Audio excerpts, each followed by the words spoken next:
আজ থেকে 28 থেকে 30 বছর আগের কথা। তখন সালটা কত হবে আপনারাই অনুমান করুন। এখন তো 2025 সাল। তো তখন কিন্তু ওই এলাকায় এখন যেমন অনেক মাদ্রাসা হয়েছে, মসজিদ হয়েছে, তখন কম ছিল এগুলো। আর অভিজ্ঞ কোনো আলেম বা হাফেজের আধিক্য অতটা ছিল না। আর যারা ছিলেন তারা কিন্তু যথেষ্ট নামডাক এবং ইসলামী যে জ্ঞান, এই জ্ঞান সম্পর্কে যথেষ্ট পাণ্ডিত্যের অধিকারী ছিলেন।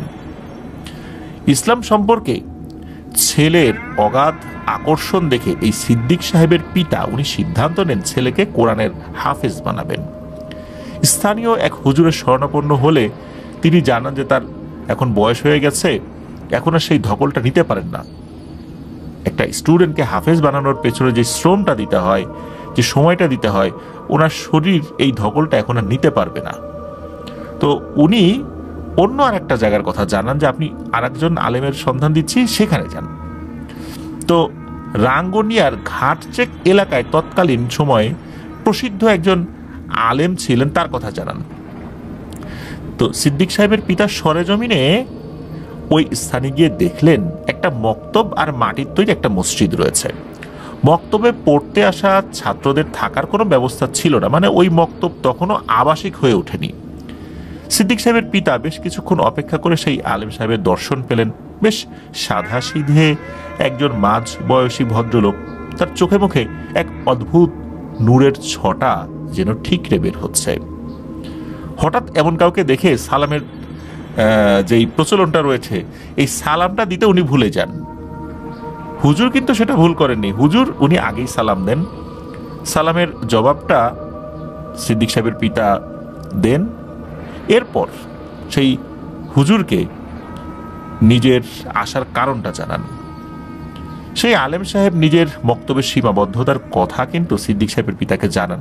বলেন যে এত দূর থেকে আপনি আসছেন, কিন্তু এখানে তো আবাসিক ব্যবস্থা নাই, এখন কতদিন আর এরকম করে রাখবো, আবাসিক ব্যবস্থা তো করা দরকার। যেহেতু আপনি আসছেন, দেখি কোনো একটা ব্যবস্থা ইনশাল্লাহ করে ফেলবো। তো স্থানীয় এক লোকের সাথে কথা বলে তিনি সিদ্দিক সাহেবের পিতাকে বলেন যে ওই লোকের বাড়িতে পড়াশোনা করতে পারবেন, তারপরে খাওয়া দাওয়া করতে পারবেন, কোনো সমস্যা হবে না। আর সাধ্যমতো আপনি শুধু এই মসজিদ বক্তব্যের জন্য কিছু দান খয়রাত করবেন, তাতেই হবে। সিদ্দিক সাহেবের পিতা খুব আনন্দিত হন আলেমের এই আন্তরিকতায়, খুব খুশিও হন যে অপরিচিত একটা লোকের সন্তানকে লেখাপড়া করানোর জন্য উনি আরেকজন ব্যক্তিকে বলে থাকা খাওয়ার বন্দোবস্ত করে দিলেন। আসলেই তার এই আন্তরিকতা সিদ্দিক সাহেবের পিতাকে মুগ্ধ করে। তো উনি খুশি হয়ে ওনার কাছ থেকে বিদায় নিয়ে যান। কিছুদিন পর সিদ্দিক সাহেবকে নিয়ে যান সিদ্দিক সাহেবের পিতা রাঙ্গুনিয়ার ঘাটচেক এলাকায় সেই আলেমের কাছে। নিজের সন্তানকে আলেমের কাছে তুলে দিয়ে বিদায় নেন সিদ্দিক সাহেবের পিতা। শুরু হয় সিদ্দিক সাহেবের কোরআন শিক্ষা। দিন যায়, মাস যায়, বছর যায়, এভাবে ধারাবাহিকভাবে সিদ্দিক সাহেব কোরআনের হাফেজ হয়ে ওঠেন। সেই আলেম উনি বিভিন্নভাবে সিদ্দিক সাহেবকে কোরআনের যে হেফজ, এই হেফজটা দৃঢ়ভাবে অন্তরে যেন বসে যায়, যে কলা কৌশলগুলো আছে খুব জটিল পদ্ধতি প্রয়োগ করে সিদ্দিক সাহেবকে খুব ভালো মানের একজন হাফেজ বানান এবং বিভিন্নভাবে তার পরীক্ষাও নেন। বর্তমান সময়ে বিভিন্ন মাদ্রাসাগুলোতে, বিশেষ করে হেফজ মাদ্রাসাগুলোতে সবক প্রদানের কিছু আনুষ্ঠানিকতা রয়েছে। তবে যেহেতু ওইটা একটা ছোট্ট মাদ্রাসা ছিল, ওইখানে ওই ধরনের কোনো আনুষ্ঠানিকতা না থাকলেও শেষ দিকে এসে যখন সিদ্দিক সাহেবের হেফজ শেষ হয়, তখন সিদ্দিক সাহেবের মা বাবা সহ স্থানীয় কিছু মানুষজনকে সাথে নিয়ে ওই মক্তবে ছোটখাটো একটা খাবারের আয়োজন করা হয়েছিল। সিদ্দিক সাহেবের পিতা সেই আলেমকে একান্তে জিজ্ঞেস করেন যে তিনি গুরু দক্ষিণা হিসাবে কি চান। সিদ্দিক সাহেবের পিতার কিন্তু টাকা পয়সার ওরকম কোনো সমস্যা ছিল না, গুরু দক্ষিণা উনি দিতে চান। সেই আলেম হেসে জবাব দেন, গুরু দক্ষিণার কথা যেহেতু বললেনই, তাহলে আমি দুটো জিনিস চাই, দেবেন তো? ইতস্তত বোধ করে সিদ্দিক সাহেবের পিতা জবাব দেন যে আমার সাধ্যের মধ্যে হলে আপনি যা চাইবেন আমি ইনশাল্লাহ তাই দেব। মৃদু হেসে সেই আলেম জবাব দেন, আমার প্রথম চাওয়া যে আমার প্রচার প্রসার বেশি হোক এটা আমি চাই না, আর আপনি আমার কথা কাউকে বলবেন না। এ কথা শোনার পর সিদ্দিক সাহেবের পিতা অবাকই হন, কারণ ওনার কথা বললে আরো 10টা ছেলে যদি এখানে আসে, ওনার কাছে শিক্ষা গ্রহণ করে, তাহলে তো তারা সমাজের উন্নয়নে, এলমে দিন প্রচারে আরো বেশি ভূমিকা রাখবেন। কিন্তু কেন উনি এই আর্জিটা করলেন এটা ওনার বোধগম্য না হলেও উনি প্রথমটা মেনে নেন যে ঠিক আছে, আপনার কথা আমি কাউকে বলবো না সেভাবে। এখন বলুন আপনার দ্বিতীয় আর্জি কি চান, গুরু দক্ষিণা হিসাবে আপনার দ্বিতীয় আর্জিটা কি? তখন সেই আলেম বলেন, আপনার ছেলে সিদ্দিককেই আমি চাই, আমার এই বক্তব্যের দায়িত্ব দিতে চাই। আমি তাকে মানুষের বিভিন্ন হিত সাধনকারী কিছু কোরআনী রুকিয়া শেখাতে চাই। কিছুক্ষণ চুপ থেকে আলহামদুলিল্লাহ বলে সম্মতি সূচক জবাব দেন সিদ্দিক সাহেবের পিতা। তিনি সিদ্দিক সাহেবের মাকে বিষয়টা জানালে তিনি নিজেও বেশ আনন্দেই বিষয়টা মেনে নেন। তারা তিনজনে সিদ্দিক সাহেবকে একান্তে জিজ্ঞেস করেন যে তিনি রাজি আছেন কিনা। মানে সিদ্দিক সাহেব যিনি, হাফেজ সিদ্দিক সাহেব, তো ওনারও তো একটা সম্মতির ব্যাপার আছে। গুরুর প্রতি সিদ্দিক সাহেবের ছিল অগাধ আস্থা, শ্রদ্ধা এবং ভালোবাসা। মূলত ইসলাম ধর্মের প্রতি নিগুড় শ্রদ্ধার কারণেই সিদ্দিক সাহেব রাজি হয়ে গেলেন। তার ওস্তাদকে উনিও খুব ভালোবাসতেন। বাড়িতে সপ্তাহখানেক ছুটি কাটিয়ে সিদ্দিক সাহেব পুনরায় যখন মক্তবে ফেরত আসেন, তখন দেখেন এক অদ্ভুত ব্যাপার। তার শিক্ষক সেই আলেম বেশ অসুস্থ। পরে তিনি জানতে পারলেন কেউ নাকি তাকে খুব মেরেছে। এইরকম একজন প্রসিদ্ধ আলেমকে কেউ গায়ে হাত তুলতে পারে, এটা তো সিদ্দিক সাহেবের বিশ্বাসই হয় না। ওই এলাকার কেউ তাকে গায়ে হাত তোলা তো দূরের কথা, গালি দিতে পারে এমন লোকে খুঁজে পাওয়া মুশকিল, সেখানে তাকে আঘাত করবে, এটা কিভাবে সম্ভব? তিনি তো বিশ্বাসই করতে পারছিলেন না। পরে অবশ্য তার শিক্ষক ধীরে ধীরে তাকে সবকিছুই খুলে বলেন। তিনি বলেন যে সিদ্দিক, তুমি যেটা ভাবছো সেটা না, কোনো মানুষ আমাকে মারেনি। ইছামতি নদীতে গঙ্গা নামের এক জলদেবী আছে। সেই জলদেবীর অনুসারী কিছু জল জিন, এরাই আমাকে মেরেছে। তার কারণ হলো ইছামতি নদীতে একটা 7-8 জানা কিশোর বয়সী ছেলে গোসল করতে নেমে হারিয়ে যায়। পরে আমি 2 দিন পরে সেই ছেলেটার লাশ নদী থেকে উদ্ধার করি। এই ছেলেটাকে মূলত জিনেরা আক্রমণ করে, মূলত ওই ছেলেটাকে বলি দেওয়ার উদ্দেশ্যেই ওরা নিয়ে গিয়েছিল, মারা গিয়েছিল। তারপর ওই লাশটাকে ওরা ফেরত দেবে না, ওইটার উপরে কালো জাদুর চর্চা করবে। মূলত এটা তো আমি হতে দেব না, এই জন্যই আমি সেখানে গিয়েছিলাম। সেই লাশটা আমি ওদের কাছ থেকে কেড়ে নিয়ে আসি, এই জন্যই ক্ষুব্ধ হয়ে আমার উপর আক্রমণ করেছিল। এ কথা শোনার পর গুরুকে আঘাতকারী ওই অদৃশ্য অস্তিত্বের প্রতি ভয়ঙ্করভাবে রেগে যান হাফেজ মাওলানা সিদ্দিক সাহেব। তিনি বলেন, হুজুর আমাকে বলুন আমি কি করে ওই জিনদেরকে শায়েস্তা করতে পারি। মৃদুস্বরে সেই আলেম জানান যে দেখো, তারা অনেক শক্তিশালী, তাদেরকে হত্যা করা সম্ভব নয় তোমার পক্ষে, তাদেরকে বন্দী বা পরাস্ত করা যেতে পারে। তিনি আরো বলেন যে আমি আমার জীবনে অনেক জিনের সান্নিধ্য পেয়েছি, অনেকের সাথে মানুষের অজান্তেই লড়াই করেছি, কিন্তু এদের মতো শক্তিশালী জিনের মোকাবেলা আমি কখনো করিনি। তাদের শক্তি অতুলনীয়, তবে আল্লাহর শক্তির কাছে এরা তুচ্ছ, নগণ্য। জীবনে প্রথমবারের মতো জিনের কথা শুনে ভয়, কৌতূহল, আগ্রহ সবকিছুই জেঁকে বসেছে হাফেজ মাওলানা সিদ্দিক সাহেবের মনে। তিনি তার শিক্ষককে সেবার সাথে সাথে কোরআনী রুকিয়া আস্তে আস্তে ওনার কাছ থেকে শিখছিলেন, শিক্ষকের সেবাও করছিলেন। এভাবে 2-3 বছরের সুদীর্ঘ সাধনার পর হাফেজ মাওলানা সিদ্দিক সাহেব রুকিয়ার মাধ্যমে উনি মানুষের বিভিন্ন সমস্যার সমাধানে পারদর্শী হয়ে ওঠেন। সম্পূর্ণ শরিয়া নির্ভর যেই ট্রিটমেন্টগুলো, কোরআনিক যে ট্রিটমেন্টগুলো, হাদিস দ্বারা সমর্থিত যে ট্রিটমেন্টগুলো, উনি সেগুলো করতেন। কিন্তু গুরুর উপরে হামলাকারী ওই জিনদের প্রতিশোধ নিতে উনি কিন্তু মরিয়া। একদিন তার ওস্তাদকে জিজ্ঞেস করেন যে হুজুর, আমি কি ওদেরকে এখন বন্দি করতে পারবো? এ কথা শোনার পর ওনার ওস্তাদ কিছুটা রাগ করেই বলে ওঠেন যে সিদ্দিক, আক্রমণের বদলে আক্রমণ কখনোই শান্তির পথ নয়। আমাকে আক্রমণ করেছে, কিন্তু আমি তো প্রতিশোধ পরায়ণ হই নাই, তাহলে তুমি কেন এত রাগান্বিত হয়ে আছো? তাছাড়া আমি আগেও তো তোমাকে বলেছি তারা অনেক শক্তিশালী, তাদের বিরুদ্ধে অবতীর্ণ হওয়া মানে নিশ্চিত বিপদকে আমন্ত্রণ জানানো, আর তুমি তো এখনো ছোট। গুরুর এমন অভিমানী বক্তব্য শুনে শান্ত হয়ে যান সিদ্দিক সাহেব। তিনি মৃদুস্বরে জিজ্ঞেস করেন, হুজুর, তাহলে কি এর কোনোই সমাধান নেই? ওদেরকে শায়েস্তা করতে পারবো না? ওরা তো এভাবে আরো অনেকের জীবন নেবে। হুজুর জবাব দেন, আল্লাহর কাছে সমাধান নেই এমন কোন সমস্যা কি এই বিশ্বজাহানের কোথাও আছে? এই পথে সবচেয়ে শক্তিশালী একটা জিন রয়েছে যে আসা যাওয়া করে, তার সাহায্য যদি নেওয়া যায় তাহলে ওদেরকে পরাস্ত করা যেতে পারে। এছাড়া ওদেরকে পরাস্ত করাটা অত্যন্ত কঠিন ব্যাপার, আমাদের পক্ষে ওদের সাথে যুদ্ধ করা সম্ভব নয়, কারণ এরা খুবই অবাধ্য আর পানির জিনগুলো খুবই শক্তিশালী হয়ে ওঠে। তবে এই পথে যে শক্তিশালী জিনটা রয়েছে, এই জিনটাও কারো পোষ মানে না, কারো বাধ্য না, একমাত্র আল্লাহ সুবহানাহু ওয়া তাআলা ছাড়া সে কারো আনুগত্য স্বীকার করেনি, করবেও না কখনো। আর এদেরকে কখনোই সাধনা করে বসে আনা যায় না, তবে তাদেরকে আহ্বান করা যায়।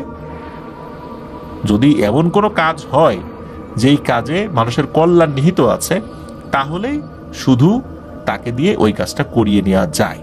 এছাড়া তাকে যে বন্দি করা যাবে, পরাস্ত করা যাবে বা বসে এনে ইচ্ছামতো কাজ করা যাবে, এটা সম্ভব নয়। আর কোনোভাবে তাকে আহ্বানের ক্ষেত্রে যদি ভুল হয় তাহলে কিন্তু প্রাণ সংহার নিশ্চিত। একথা শোনার পর হাফেজ সিদ্দিক সাহেব সাহসী কণ্ঠে জবাব দেন, আমি করব এদের বশ। তবে কিভাবে এটা হবে সেটা তো সিদ্দিক সাহেবকে জানতে হবে।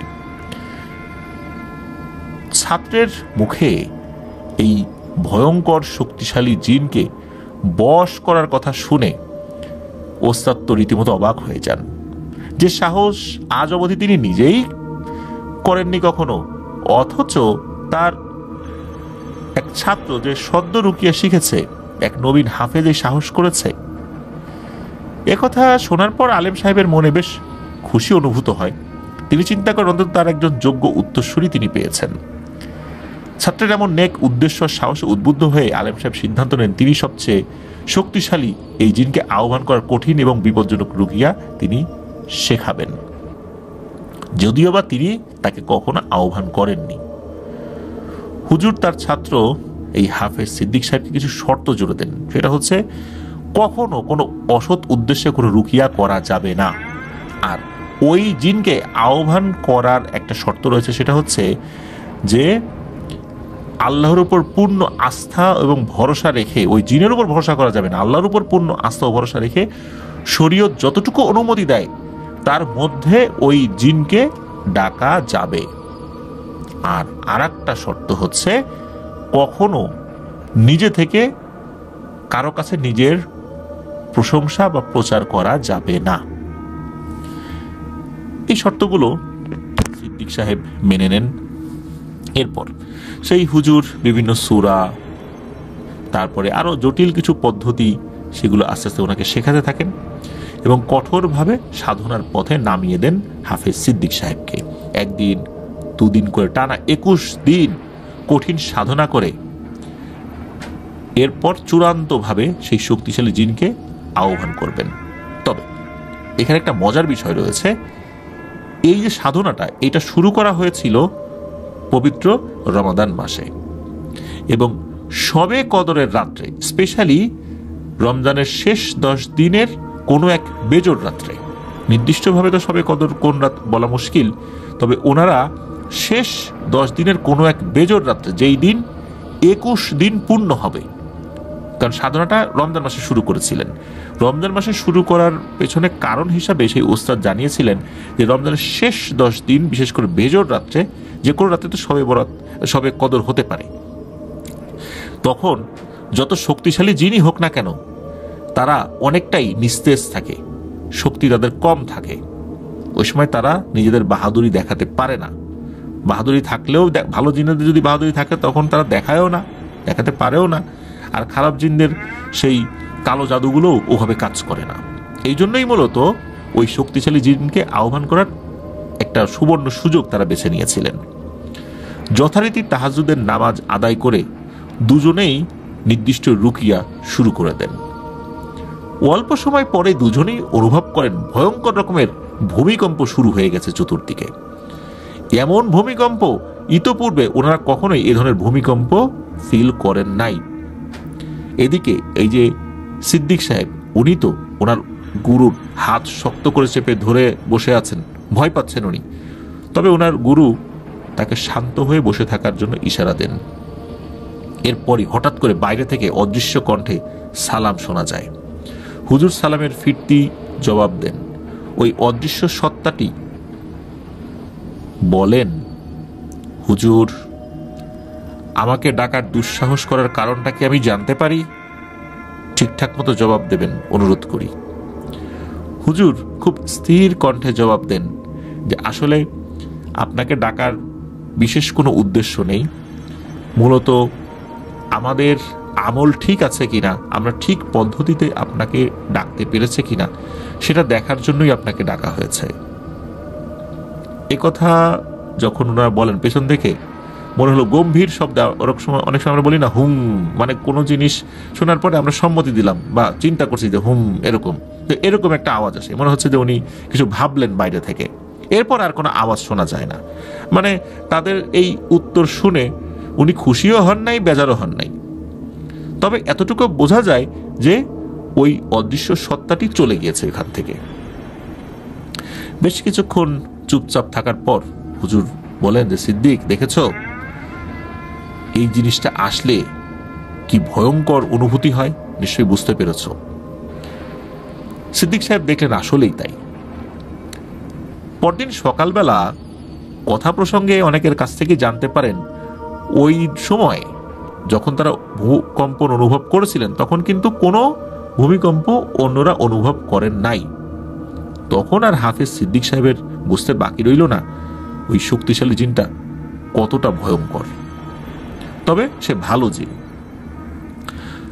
রমজান মাসের শেষের দিকে গ্রামবাসীর উদ্দেশ্যে সিদ্দিক সাহেবের গুরু যিনি শিক্ষক, তিনি জানিয়ে দেন এই ঈদের পরেই তিনি এই মক্তব থেকে বিদায় নেবেন এবং তার পরবর্তী দায়িত্ব সামলাবেন হাফেজ সিদ্দিক সাহেব। কথা অনুযায়ী কাজও হলো, নির্দিষ্ট সময় বিদায় নেন সিদ্দিক সাহেবের গুরু। দায়িত্ব কাঁধে তুলে নেন হাফেজ সিদ্দিক এবং ধীরে ধীরে পরিচিতি লাভ করেন মৌলানা সিদ্দিক সাহেব হিসাবে। ফুলের সুঘ্রাণের মতোই ছড়িয়ে পড়ে তার সুখ্যাতি। অনিচ্ছা সত্ত্বেও লোকমুখে ছড়িয়ে পড়ে মৌলানা সিদ্দিক সাহেবের নাম। একবার এক গ্রামে এক বিয়ের অনুষ্ঠান শেষ করে ইসামতি নদীতে নৌকায় করে বরযাত্রী বিদায় নিচ্ছে।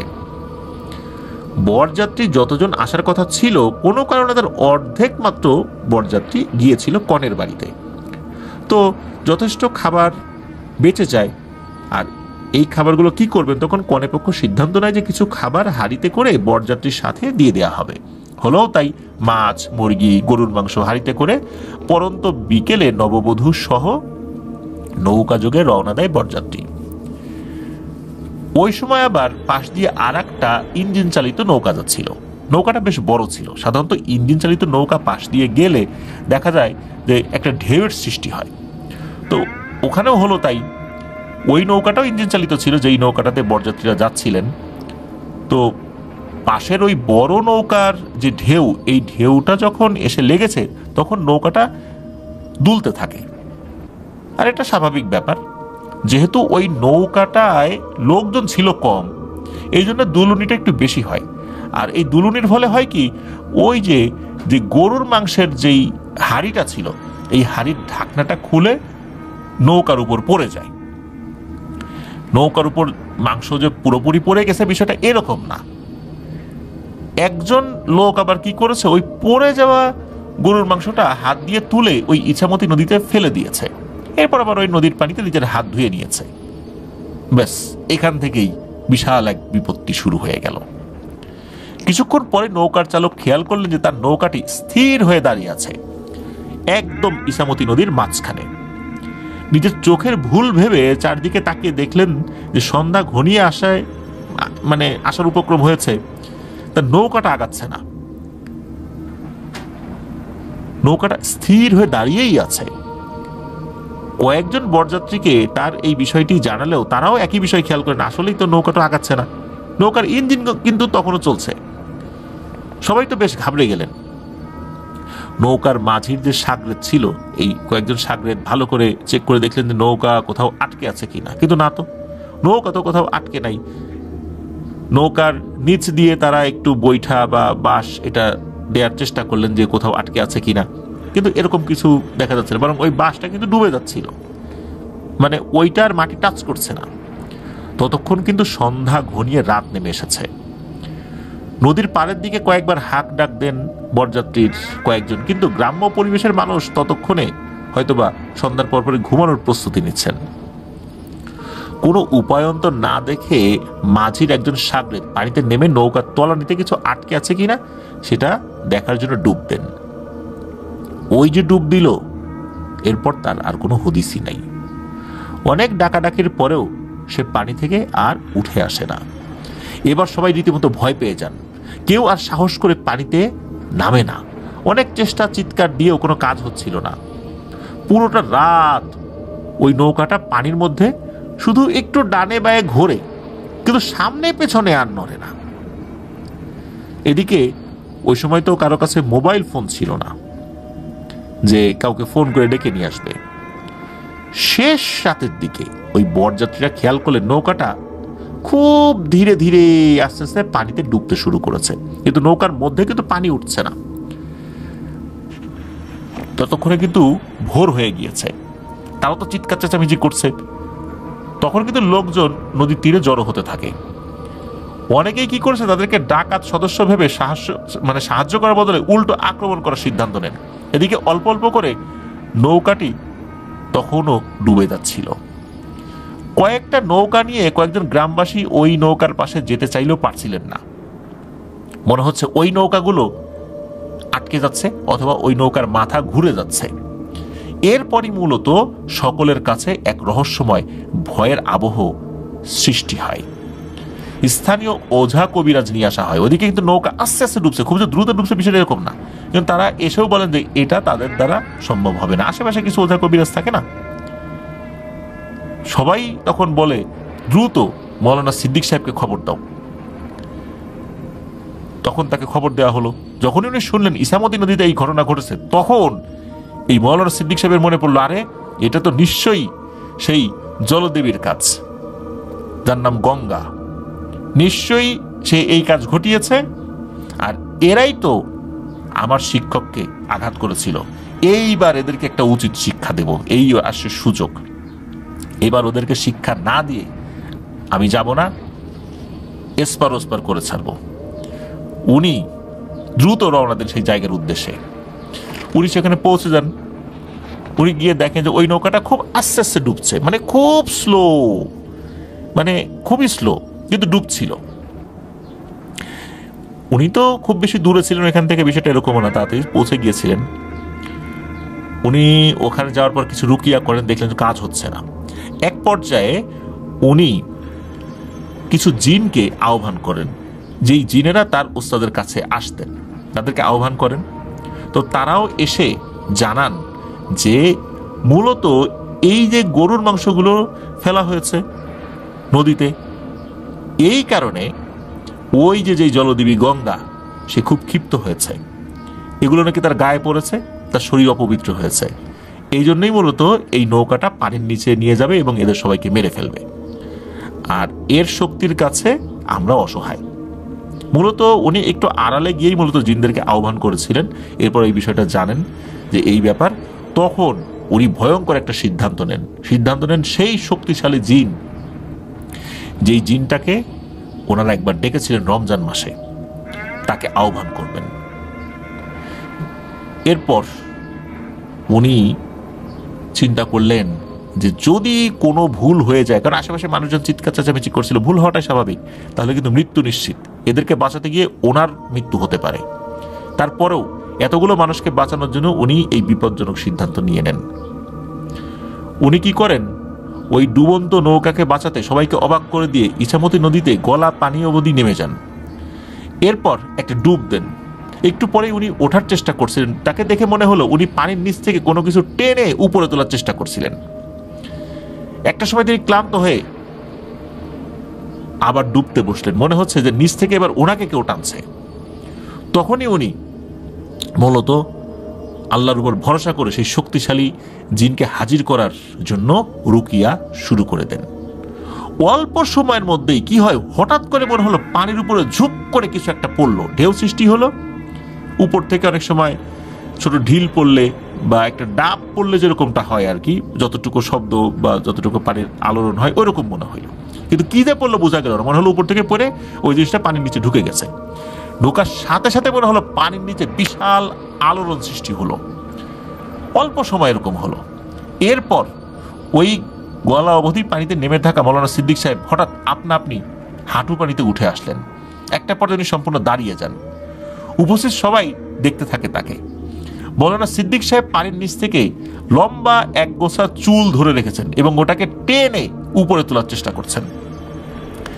সিদ্দিক সাহেব খেয়াল করলেন পানির নিচে তিনি যার চুল ধরেছেন সেটা একটা নারী অবয়ব এবং এর শরীরে কোনো কাপড় চোপড় নেই। সে নিজেকে ছাড়িয়ে নেওয়ার জন্য আপ্রাণ চেষ্টা করছিল, কিন্তু মৌলানা সিদ্দিক সাহেব তাকে টেনে উপরে তুলে নিয়ে আসছেন। একটা পর্যায়ে সেই চুলের গোড়ায় থাকা সেই নারীর মুখটা পানির উপরে ভেসে ওঠে, যেটা অনেকেই দেখেছিলেন। ওই নারী অবয়বটা সিদ্দিক সাহেবকে বলেন, মৌলানা সাহেব আমাকে ছেড়ে দেন, আমি গঙ্গা জলদেবী, আমি মূলত এই গরুর মাংসের কারণে অপবিত্র হয়ে গেছি, তাই মূলত আমি এদেরকে নিয়ে যাচ্ছিলাম, এদেরকে নিয়ে আমি হত্যা করতাম, এটা সত্য, তা না হলে আমারও ক্ষতি হতো। কিন্তু আপনি যে অবস্থাতে আমাকে এখন তুলে আনছেন, আমাকে এত মানুষের সামনে কলঙ্কিত করবেন না, আমাকে এত মানুষের সামনে লজ্জিত করবেন না। আমি এইভাবে মানুষের সামনে উপস্থিত হওয়ার মতো অবস্থায় নাই, যেটা আপনি বুঝতে পেরেছেন। আর আমাকে যদি সবাই এভাবে দেখে, এতে সবারই অমঙ্গল হবে, সবারই ক্ষতি হবে, আমারও যেমন ক্ষতি হবে, সবারই ক্ষতি হবে। আমাকে ছেড়ে দেন, আমি কথা দিচ্ছি, এদেরকে আমি ছেড়ে দিচ্ছি, আর আমি কাউকে আর কখনো ক্ষতি করব না। মৌলানা সাহেব তখন বললেন যে তোমরা তো আমার গুরুকেও আঘাত করেছিলাম। তখন এই গঙ্গা এই অপরাধের জন্য ক্ষমা প্রার্থনা করেন এবং বলে দেন যে আমি কথা দিচ্ছি যে কাউকে আর কখনোই আমরা আঘাত করব না, আর আপনার গুরুকে আঘাত করার জন্য আমি আমার সকল অনুসারীদের কাছ থেকেও তাদের পক্ষ থেকে আমি ক্ষমা চেয়ে নিচ্ছি। মৌলানা সিদ্দিক সাহেব দেখলেন আসলেই এই নারীটার শরীরে কাপড় চোপড় নাই, এইভাবে যদি তাকে টেনে উপরে তোলা হয় বিষয়টা মোটেও ভালো দেখা যায় না এবং এটা শরিয়া সমর্থন করে না। আর তাকে যদি এভাবে মানুষের সামনে উপস্থিত করা হয়, তাহলে কোনো একটা জিনকে এইভাবে মানুষের সামনে উপস্থিত করাটা এটা শরিয়া অ্যালাউ করে না, এটা উনি চিন্তা করলেন। আর তার ওই অবস্থায় তো কোনোভাবেই এটা আসলে উপস্থিত করা যেত না। এরপর উনি বলেন ঠিক আছে আমি তোমাকে ছেড়ে দিচ্ছি। তখন ওই গঙ্গা বলেন যে এই আশেপাশের অল্প একটু জায়গায় কখনো যেন কোনো গরুর মাংস না ফেলা হয়, কারণ এই জায়গাটাতে আমি থাকি এবং আমার অনুসারীরা থাকে। তখন মৌলানা সিদ্দিক সাহেব বলেন আচ্ছা তাই হবে, আমরা গ্রামবাসীদেরকে এই বিষয়টা জানিয়ে দেব, আর তুমিও কারো ক্ষতি করো না। তখন ওই গঙ্গা প্রতিশ্রুতি দিয়ে ওখান থেকে চলে যায়। সকলের চোখের সামনেই ওই নৌকাটা আবার ভেসে ওঠে, নৌকাটা আবার চলতে শুরু করে। আর এদিকে কি হয়, ওই যে একজন সাগরেদ যিনি হারিয়ে গিয়েছিলেন ডুব দিয়ে, তার লাশটাও ভেসে ওঠে, কারণ ততক্ষণে তো তাকে মেরেই ফেলেছে, নেওয়ার সাথে সাথেই মেরে ফেলেছে। মৌলানা সিদ্দিক সাহেবের অনুরোধে ইসামতি নদীর নির্দিষ্ট কিছু জায়গা দিয়ে এখনো নাকি গরুর মাংস পরিবহন করাই নিষেধ। ফেলা তো দূরের কথা, পরিবহন করাই নিষেধ। এমনি গরু পরিবহন করা যায়, কিন্তু কোনো গরুর মাংস, গরুর হাড় এগুলো পরিবহন করা যাবে না। তো পরবর্তীতে আরো একটি ব্যাপার ঘটে, সেটা হচ্ছে যে এই যে যিনি জলদেবী গঙ্গা, উনি নাকি এই সিদ্দিক হুজুরকে একটা উপাধি দিয়েছিলেন। সেই উপাধিটা হচ্ছে খাল্লৌ মৌলই, স্থানীয় ভাষায় বলা হয় খালের মৌলবী। পরবর্তীতে সিদ্দিক সাহেব সেই জলদেবী গঙ্গার দেয়া উপাধিতেই সবচেয়ে বেশি পরিচিতি লাভ করেন খাল্লৌ মৌলই হিসাবে। তো এই ঘটনাটি জয় বড়ুয়া ভাই কার কাছ থেকে সংগ্রহ করেছেন এটা বললে আপনারা চমকে উঠবেন। এই ঘটনাটি জয় বড়ুয়া ভাই সংগ্রহ করেছেন খোদ নারায়ণ তান্ত্রিকের কাছ থেকে। মজার বিষয় হলো নারায়ণতান্ত্রিক উনি নিজেও বেশ কয়েকবার এই খাল্লৌমলই বা এই সিদ্দিক হুজুরের সাথে দেখা করতে গিয়েছেন, তার সাথে তার সম্পর্ক ভালো ছিল। এখনো এই সিদ্দিক হুজুর নাকি আছেন, ভালো আছেন, সুস্থ আছেন। তো এটাই হচ্ছে বিষয় যে নারায়ণতান্ত্রিকও এই সিদ্দিক হুজুরকে খুব সম্মান করেন। কথায় কথায় এই ঘটনাটা নারায়ণতান্ত্রিক সিদ্দিক হুজুরের কাছ থেকে জানতে পেরেছিলেন। প্রিয় লিসেনার্স, দেখুন দারুণ একটি ঘটনা, আমার কাছে খুবই ভালো লেগেছে ঘটনাটি, যেখানে পানির নিচের এক জিন এসে হুজুরকে একটা উপাধিও দেয় এবং একটা শর্ত জুড়ে দেয়। সেই শর্ত অনুযায়ী এখনো সেখানকার লোক গরুর মাংস বা হাড় এগুলো ওই নির্দিষ্ট অংশ দিয়ে পরিবহন করে না। প্রিয় লিসেনার্স, চলুন চলে যাব জয় বড়ুয়ার পাঠানো আরো একটি নতুন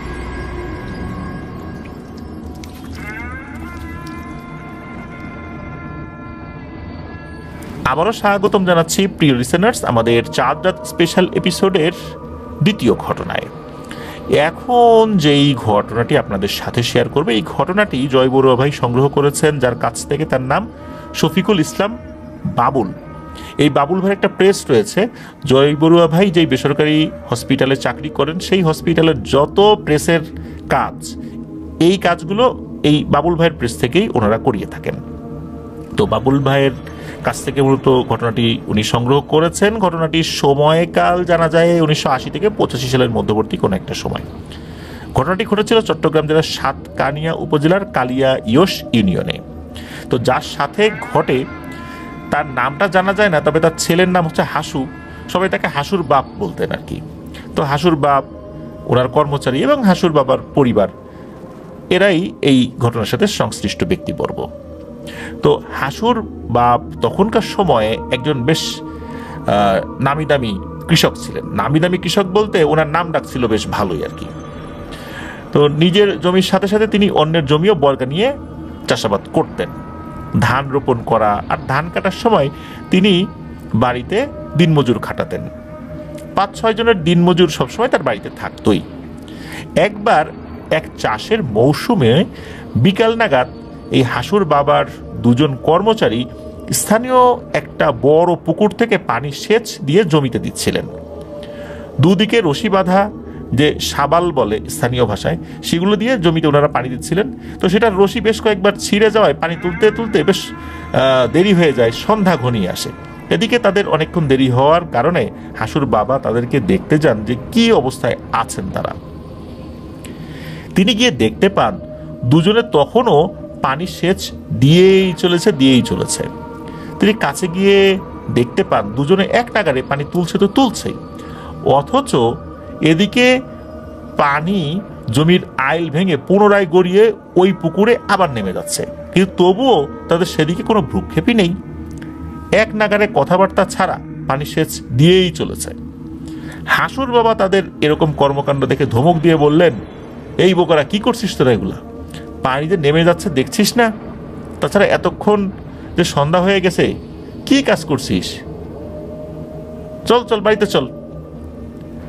হাসুর বাবার এমন ধমক ভরা কথার কোনো গুরুত্ব না দিয়ে তারা তাদের মধ্যে পানি তুলেই যাচ্ছে।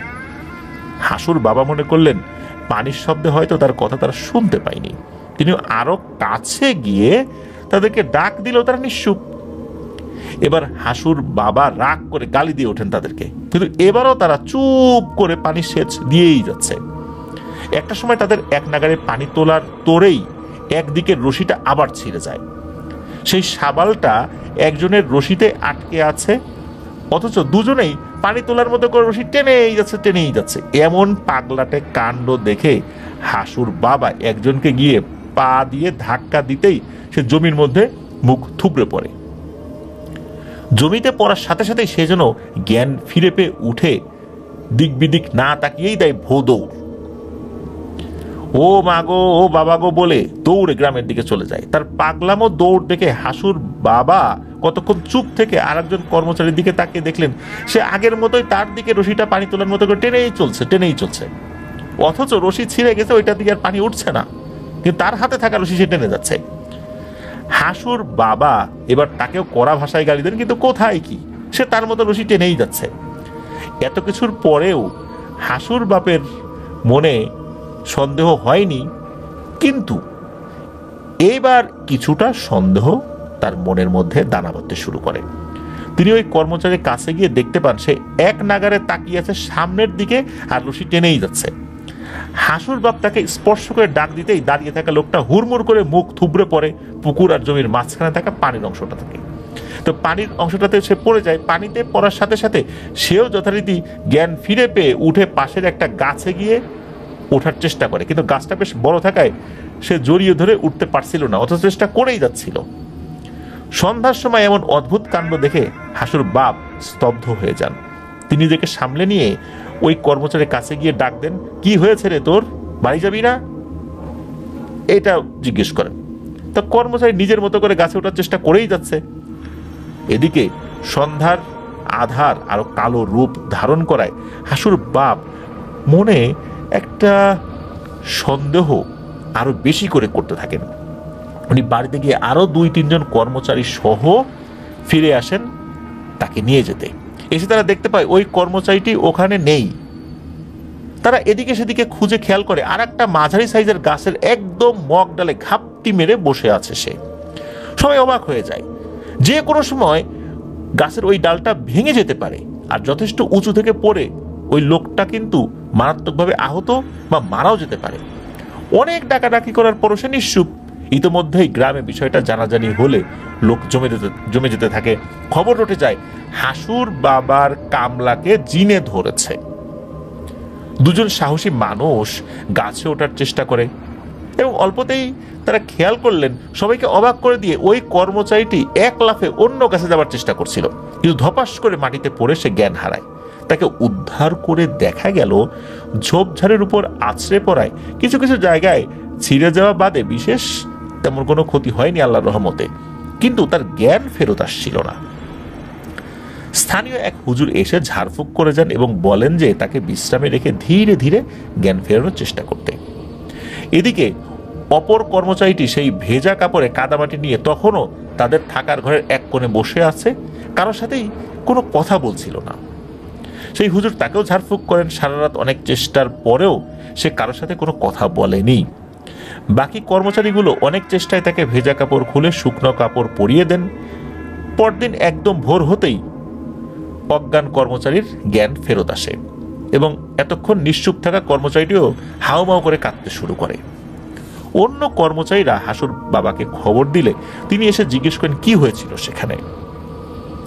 একজন জ্ঞান ফিরল কথা বলছিল না, অপরজন বলছে যে পানি সেচ দিতে দিতে বেশ কয়েকবার এই সাবালের রশিটা ছিঁড়ে যাচ্ছিল।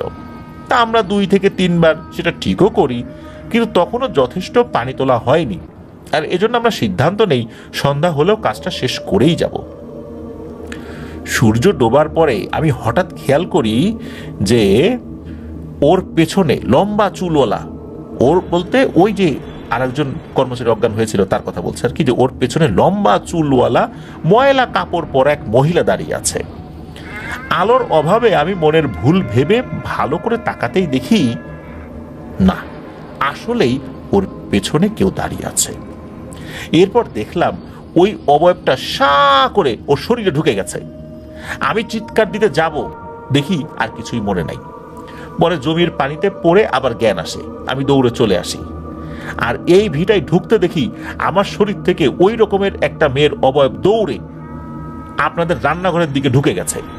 আমি অনেক চেষ্টা করেছি কথা বলার, কিন্তু পারিনি। এখন সূর্যের আলো দেখার সাথে সাথে মনে হলো আমি কথা বলতে পারছি। তো এই কর্মচারীর কথা শেষ হতেই এতক্ষণ চুপ থাকা সদ্য জ্ঞান ফিরে পাওয়া কর্মচারীটাও বলে ওঠে, আমিও তো তোর পেছনে এমন একটা অবয়ব দেখেছি। তোকে ডেকে বলতে যাব তখনই আমার শরীরে কাঁপুনি দিয়ে ওঠে, আমার আর কিছু মনে নাই। পরে পানিতে পড়ে জ্ঞান আসলে আমি দেখি যে আমাকে গাছে চড়ানোর জন্য কেউ নিয়ে যাচ্ছে বলে মনে হলো। একটা সময় খেয়াল করলাম আমি উঁচু থেকে মাটিতে পড়ে যাচ্ছি। এই 2 কর্মচারী এসব কথা শুনে বেশ একটু বিরক্ত এবং হতভম্ব হয়ে যান হাসুর বাবা।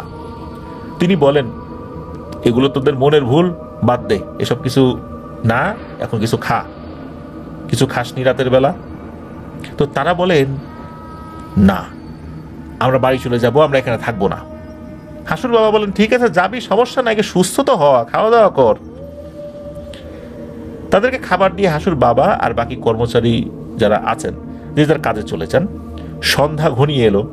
গাছ থেকে পড়ে যাওয়া কর্মচারীটিকে আর খুঁজে পাওয়া যায় না। অনেক খোঁজাখুঁজির পরে খবর আসে গ্রামের মূল রাস্তার ধারে থাকা তাল গাছের উপরে সে বসে আছে। এই কথা শোনার পর সবাই আতঙ্কিত হয়ে যায়। তাল গাছটা কিন্তু বেশ উঁচু। গতকালই নাকি গাছটার উচ্চতা কম থাকায় সারা গতকালকে গাছটার উচ্চতা নাকি ছিল কম, কিন্তু এখন বেশি। এটা কিভাবে সম্ভব? আর যদি এই গাছটা থেকে এখন সত্যি সত্যি লাফ দেয় তাহলে তার মৃত্যু নিশ্চিত। স্থানীয় ওই হুজুরকে আবার আনা হয়। তিনি সবাইকে ওই স্থান ছেড়ে চলে যেতে বলেন এবং কর্মচারীটাকে গাছ থেকে নামানোর বৃথা চেষ্টা করতে মানা করেন, যে চেষ্টা করে লাভ নাই, ওকে এখান থেকে নামানো যাবে না। তো হুজুরের কথা মতো সবাই চলেও যান। পরদিন সকালে সূর্য ওঠার সাথে সাথে গ্রামের দুজন মানুষ এসে খবর দিয়ে যায় যে গাছে থাকা কর্মচারীটি গাছ থেকে নামার জন্য আকুতি করছে সবার কাছে। তখন সবাই মিলে তাকে গাছ থেকে নামিয়ে আনেন। হুজুর তারা দুজনকে মসজিদে নিয়ে গিয়ে খুব ভালো করে রুকিয়া করে গা বন্ধ করে দেন। তারা দুজন বলতে একজন তো উপরে ছিল, আর একজন তো অন্য জায়গায় ছিল। এই দুজনকে নিয়ে আসেন এবং তাদেরকে বেশ ভালো করে ঝাড়ফুঁক করে দিয়েছেন। তো তাল গাছের চড়া লোকটাকে কিছু প্রশ্ন করেন। তাল গাছের চড়া লোকটা ফিরে এসে এই হাসুর বাবাকে বলেন যে সূর্য ডোবার সাথে সাথে আমাকে কে যেন ওই তাল গাছে চড়িয়ে নেয়, অথচ আমি জীবনেও তাল গাছে চড়িনি। পরে ফজরের সময় বা ফজরের পর যখন সূর্য ওঠা শুরু করেছে তখন আমি নিজেকে তাল গাছের আগায় আবিষ্কার করি। হাসুর বাবা রাতটা পার করেই আরেকজন কর্মচারী মারফত তাদের দুজনকে তাদের বাড়িতে পাঠিয়ে দেন। কিন্তু ঘটনার রেশ তখনও রয়ে যায়। দুদিন পর এক সন্ধ্যায় হাসুর মা দুজন দিনমজুর এবং তাদের পরিবারের 5 জন সহ মোট 7 জনের খাবার রান্না করে। মূল ঘরে ঢুকে বাকি কাজ করছিলেন উনি। তো গ্রামের যারা দিনমজুর তারা রাতের খাবার তাড়াতাড়ি খেয়ে নেন, ফলে তারা খেতে আসলে হাসুর মা খাবার দিতে গিয়ে দেখেন যে পুরো ভাত তরকারি সবকিছুই অর্ধেক হয়ে গেছে। তিনি বিষয়টা স্বাভাবিকভাবে নিয়ে কর্মচারীদের খেতে দেন এবং নিজেদের জন্য আবার পুনরায় রান্না করে একটু রাত করেই খেয়ে নেন। পরদিনও একই ঘটনা, যা কিছুই উনি যা কিছু উনি রান্না করছেন সবকিছু কেমন জানি অর্ধেক হয়ে যায়। আজ হাসুর বাবা হাসুর মাকে দিয়েছেন বকা, কেমন রান্না করছো তুমি, যে 7 জন মানুষ আছে অথচ তুমি রান্না করছো মাত্র 2-3 জনের। তুমি কি নতুন বউ নাকি? তুমি কিছু বোঝো না যে গেরস্ত বাড়িতে কতটুকু রান্না করতে হয়, দিনমজুররা থাকলে তাদের খাবারের চাহিদা কতটুকু, ওরা সারাদিন পরিশ্রম করে, এটা বোঝো না যে ওদের খাবারটা বেশি লাগে? কি শুরু করছো তুমি? তো হাসুর মা নিজের মনের ভুল ভেবে মনে মনে নিজেকে দোষারোপ করতে থাকেন। পরদিন তিনি সজাগ থেকে 7 জনের যথেষ্ট চাল আর তরকারি রান্না করেন। পরিবেশন করতে গিয়ে দেখেন কেবল 2 জন বাদে বাকি 5 জনের খাবার নাই। হাসুর বাবা তো এবার খেপে যান রীতিমতো। আর এবার হাসুর মা নিজেকে ডিফেন্ড করতে করতে বলেন যে বিশ্বাস করেন আমি মেপেই রান্না করছি, কিন্তু কি হয়ে গেছে বুঝতে পারছি না। যাই হোক, ঝগড়াঝাটি করে রাতটা পার করে পরদিন হাসুর বাবা বড় সাইজের 2টো মুরগি জবাই করেন। এ বলেন আজকে সবগুলো মাংসই রান্না করবা, আর চালও হাসুর বাবা নিজে মেপে মেপে দেন 3 সের। এবার উনি বলছেন যে দেখি তো এবার খাবার কিভাবে কম পড়ে। বেচারি হাসুর মা নির্দেশ মতো সবকিছুই রান্না করলেন, কিন্তু বিধিবাম খাবার পরিবেশন করতে গিয়ে দেখা গেল একটা সবজির তরকারি বাদে মাংসের হাঁড়িতে একটা মাংসও নাই। হাসুর মা চিৎকার দিয়ে হাসুর বাবাকে ডেকে এই দৃশ্যটা দেখান। আজ প্রথমবারের মতো মাংসের হাঁড়ির চারপাশে ঝোল ছিটিয়ে থাকতে দেখা যায় এবং তারা খেয়াল করলেন ঝোলের ফোঁটা পড়তে পড়তে কিছু একটা যেন রান্নাঘরের চুলার উপরের দিকে থাকা বাঁশের তৈরি রশিতে ঝুলানো এই চামশিটের বা মাচার মতো যেখানে হাঁড়ি পাতিল রাখা হয়, শিকা বলে অনেকে, সেখানে উঠে গেছে। সবাই মনে করলো কোনো বিড়ালই করেছে এই কাজ। ল্যাম্প বা কুপির আলোয় অনেক খোঁজাখুঁজি করেও কোনো কিছু পাওয়া যায় না। ওই দুইজন কর্মচারী সহ বাড়ির সবাই মিলে ভালো করে রান্নাঘরের চারদিকে অনেক খোঁজাখুঁজি করেও বিড়ালের কোনো নাম নিশানা পান নাই। সবজি দিয়ে রাতটা কোনো রকম খেয়ে পার করে দেন সবাই। সকালবেলা হাসুর মা আবার হাসুর বাবাকে বলেন, কালকে বিড়ালে মুখ দিয়েছে ভেবে বাকি ভাতগুলো তো রেখে দিয়ে নতুন ভাত রান্না করেছিলাম, কিন্তু পুরনো ভাতগুলো হাঁড়িতে নাই, চেটে পুটে খেয়ে কে যেন পরিষ্কার করে রেখেছে। হাসুর বাবা বিষয়টা আমলে নিয়ে কুকুর বিড়াল যাতে ঢুকতে না পারে সেজন্য নিরাপত্তা জোরদার করেন। ওই দিন রাতেই ঘটে আর এক ঘটনা। রান্না করা মাছের কেবল কাঁটাগুলো বাদে আর কোনো ভাত তরকারি অবশিষ্ট নাই হাঁড়িতে। হাসুর মা বলেন, এত গরম তরকারি বিড়াল কখনোই খেতে পারে না, কুকুরও খায় না, এটা নিশ্চয়ই অন্য কিছু হবে। ওই হুজুরকে পরদিন সকালে ডেকে আনা হয়। তিনি বিষয়টা নিয়ে চিন্তিত হয়ে বিষয়টা দেখবেন বলে আপাতত পানি পড়া ছিটিয়ে দেন পুরো রান্নাঘরের চারদিকে। রান্নাঘরের সমস্যা বন্ধ হলেও ওই রাত থেকে শুরু হয় নতুন আর এক ঝামেলা। এই দিনমজুরদের থাকার যে ঘরটা ওইটার পাশেই ছিল ধানের গোলা। গভীর রাত্রে ধানের গোলার ভিতর থেকে বেশ শব্দ আসছিল, মনে হচ্ছে কোনো বিড়াল বা কুকুর তাদের নখের সাহায্যে কচকচ করে খামচি কাটছে গোলার গায়ে, যেটা এরকম কচকচ শব্দ করছে। হাসুর বাবার কর্মচারী দুজনেরই সন্দেহ হয় কি, তবে ওনারা কিন্তু দেখতে যান নাই ওটা কি। সকালবেলা বিষয়টা হাসুর বাবাকে জানালে তিনি ভাবেন ধানের গোলায় ইঁদুর ঢুকবে, এটা তো নতুন কিছু না, নিশ্চয়ই ইঁদুর ঢুকেছে। তিনি গোলার মুখ খুলে ভেতরে দেখতে পান তার জমিয়ে রাখা ধানের অনেকটাই শেষ, কেবল তুষ পড়ে আছে, ভেতরের চালের দানা নেই। তারা ধরে নিলেন কাজটা ইঁদুরের। কিন্তু এভাবে পরের দিনও একই অবস্থা আর একটা গোলায়। এই বিষয়টা তো আসলে একজন গেরস্থ পরিবারকে ভাবিয়ে তুলবে, এটাই স্বাভাবিক। এইভাবে ধান নষ্ট হতে থাকলে তো বড় বিপদ হয়ে যাবে। এদিকে ওই হুজুরও আর কিছু জানাচ্ছিলেন না। এভাবেই এক ঝুম বৃষ্টির এক সন্ধ্যায় বাজার করে বাড়ি ফিরছিলেন হাসুর বাবা। ওই যে রাস্তার ধারে বড় তাল গাছ, যেটা বড় হয়ে গেছে, সেটা পার করে দু এক কদম সামনে আসতেই কে যেন তাকে পেছন দিক থেকে নাকি নাকি কণ্ঠে ডাক দেয়, হাসুর বাপ, ও হাসুর বাপ। তার নিজের কানের ভুল ভেবে এড়িয়ে যান তিনি। আরো কয়েক কদম সামনে আসলে তিনি আবারও এই একই ডাক শুনতে পান, হাসুর বাপ, ও হাসুর বাপ। এবার উনি পেছন দিকে ফিরে জবাব দেন, এই কে রে, কে ডাকে? তখন উত্তর আসে, আমার বোন ভিটা চুনিকে বলো তার বোন গাছ চুনি অসুস্থ। এদিক সেদিক তাকিয়ে উনি কাউকে খুঁজে পায় না। বলে কি, ভিটা চুনিকে বলো গাছ চুনি অসুস্থ, কি বলে এগুলা? উনি বাড়িতে চলে আসেন। এমনিতেই বাড়িতে চলমান ভুতুরে কাণ্ডের মাঝে আসলে এই বিষয়টা উনি কাউকে আর বলতে চান নাই। পরের দিনও সন্ধ্যায় বাড়িতে ফেরার পথে একই কথা শোনেন হাসুর বাবা। তিনি ওই তাল গাছের চারদিকে খুঁজে কাউকে না পেয়ে এবারও বিষয়টা তিনি এড়িয়ে যান। আরো দুদিন পরে আবার এক সন্ধ্যায় বাজার থেকে মাছ নিয়ে ফিরছিলেন হাসুর বাবা। তিনি শুনলেন আবারও, হাসুর বাপ, ও হাসুর বাপ, তোমাকে কতবার বললাম আমার বোন ভিটাচুনিকে বলো যে তার বোন গাছচুনি অসুস্থ, সে পোয়াতি, আমাকে দুটো মাছ দিয়ে যাও না। এবার ভয় পেয়ে যান হাসুর বাবা। তিনি পা চালিয়ে হেঁটে বাড়িতে চলে আসেন। পোয়াতি অর্থ হচ্ছে গর্ভবতী, এটা অনেকেই জানেন আর কি। তো যাই হোক, তো এবার এসে তিনি হাসুর মাকে বিষয়টা বলেন। আজ 2-3 দিন ধরে ওই তাল গাছটার পেছন থেকে কে যেন তাকে ডাকে আর বলে আমি যেন তার বোন ভিটাচুনিকে বলি যে তার বোন নাকি অসুস্থ, পোয়াতি। এই কথা শেষ হতে না হতেই বাড়ির বাইরে থেকে একটা তীব্র মহিলা কণ্ঠ সবাই শুনতে পায়। সে বলছে, ওরে হাসুর বাপ, তুই আমাকে এতদিন বলিস নি কেন আমার বোন পোয়াতি? বাড়ির বাইরে সবাই এসে দেখে ওই যে ধানের গোলা, ওই ধানের গোলা থেকে বেরিয়ে আসছে এক নোংরা কুৎসিত এক মহিলা অবয়ব। বের হয়েই ওই কথাগুলো আউড়ে আউড়ে বড় বড় কদম ফেলে হাসুর বাবের ভিটা থেকে বেরিয়ে যাচ্ছে। আর তার শরীরে লেগে আছে ধানের বিভিন্ন তুষের অংশ, বোঝাই যাচ্ছে সে ধানের গোলা থেকে বেরিয়ে আসছে। ভয়ঙ্কর এই অবস্থা দেখে সবার চক্ষু চড়ক গাছ।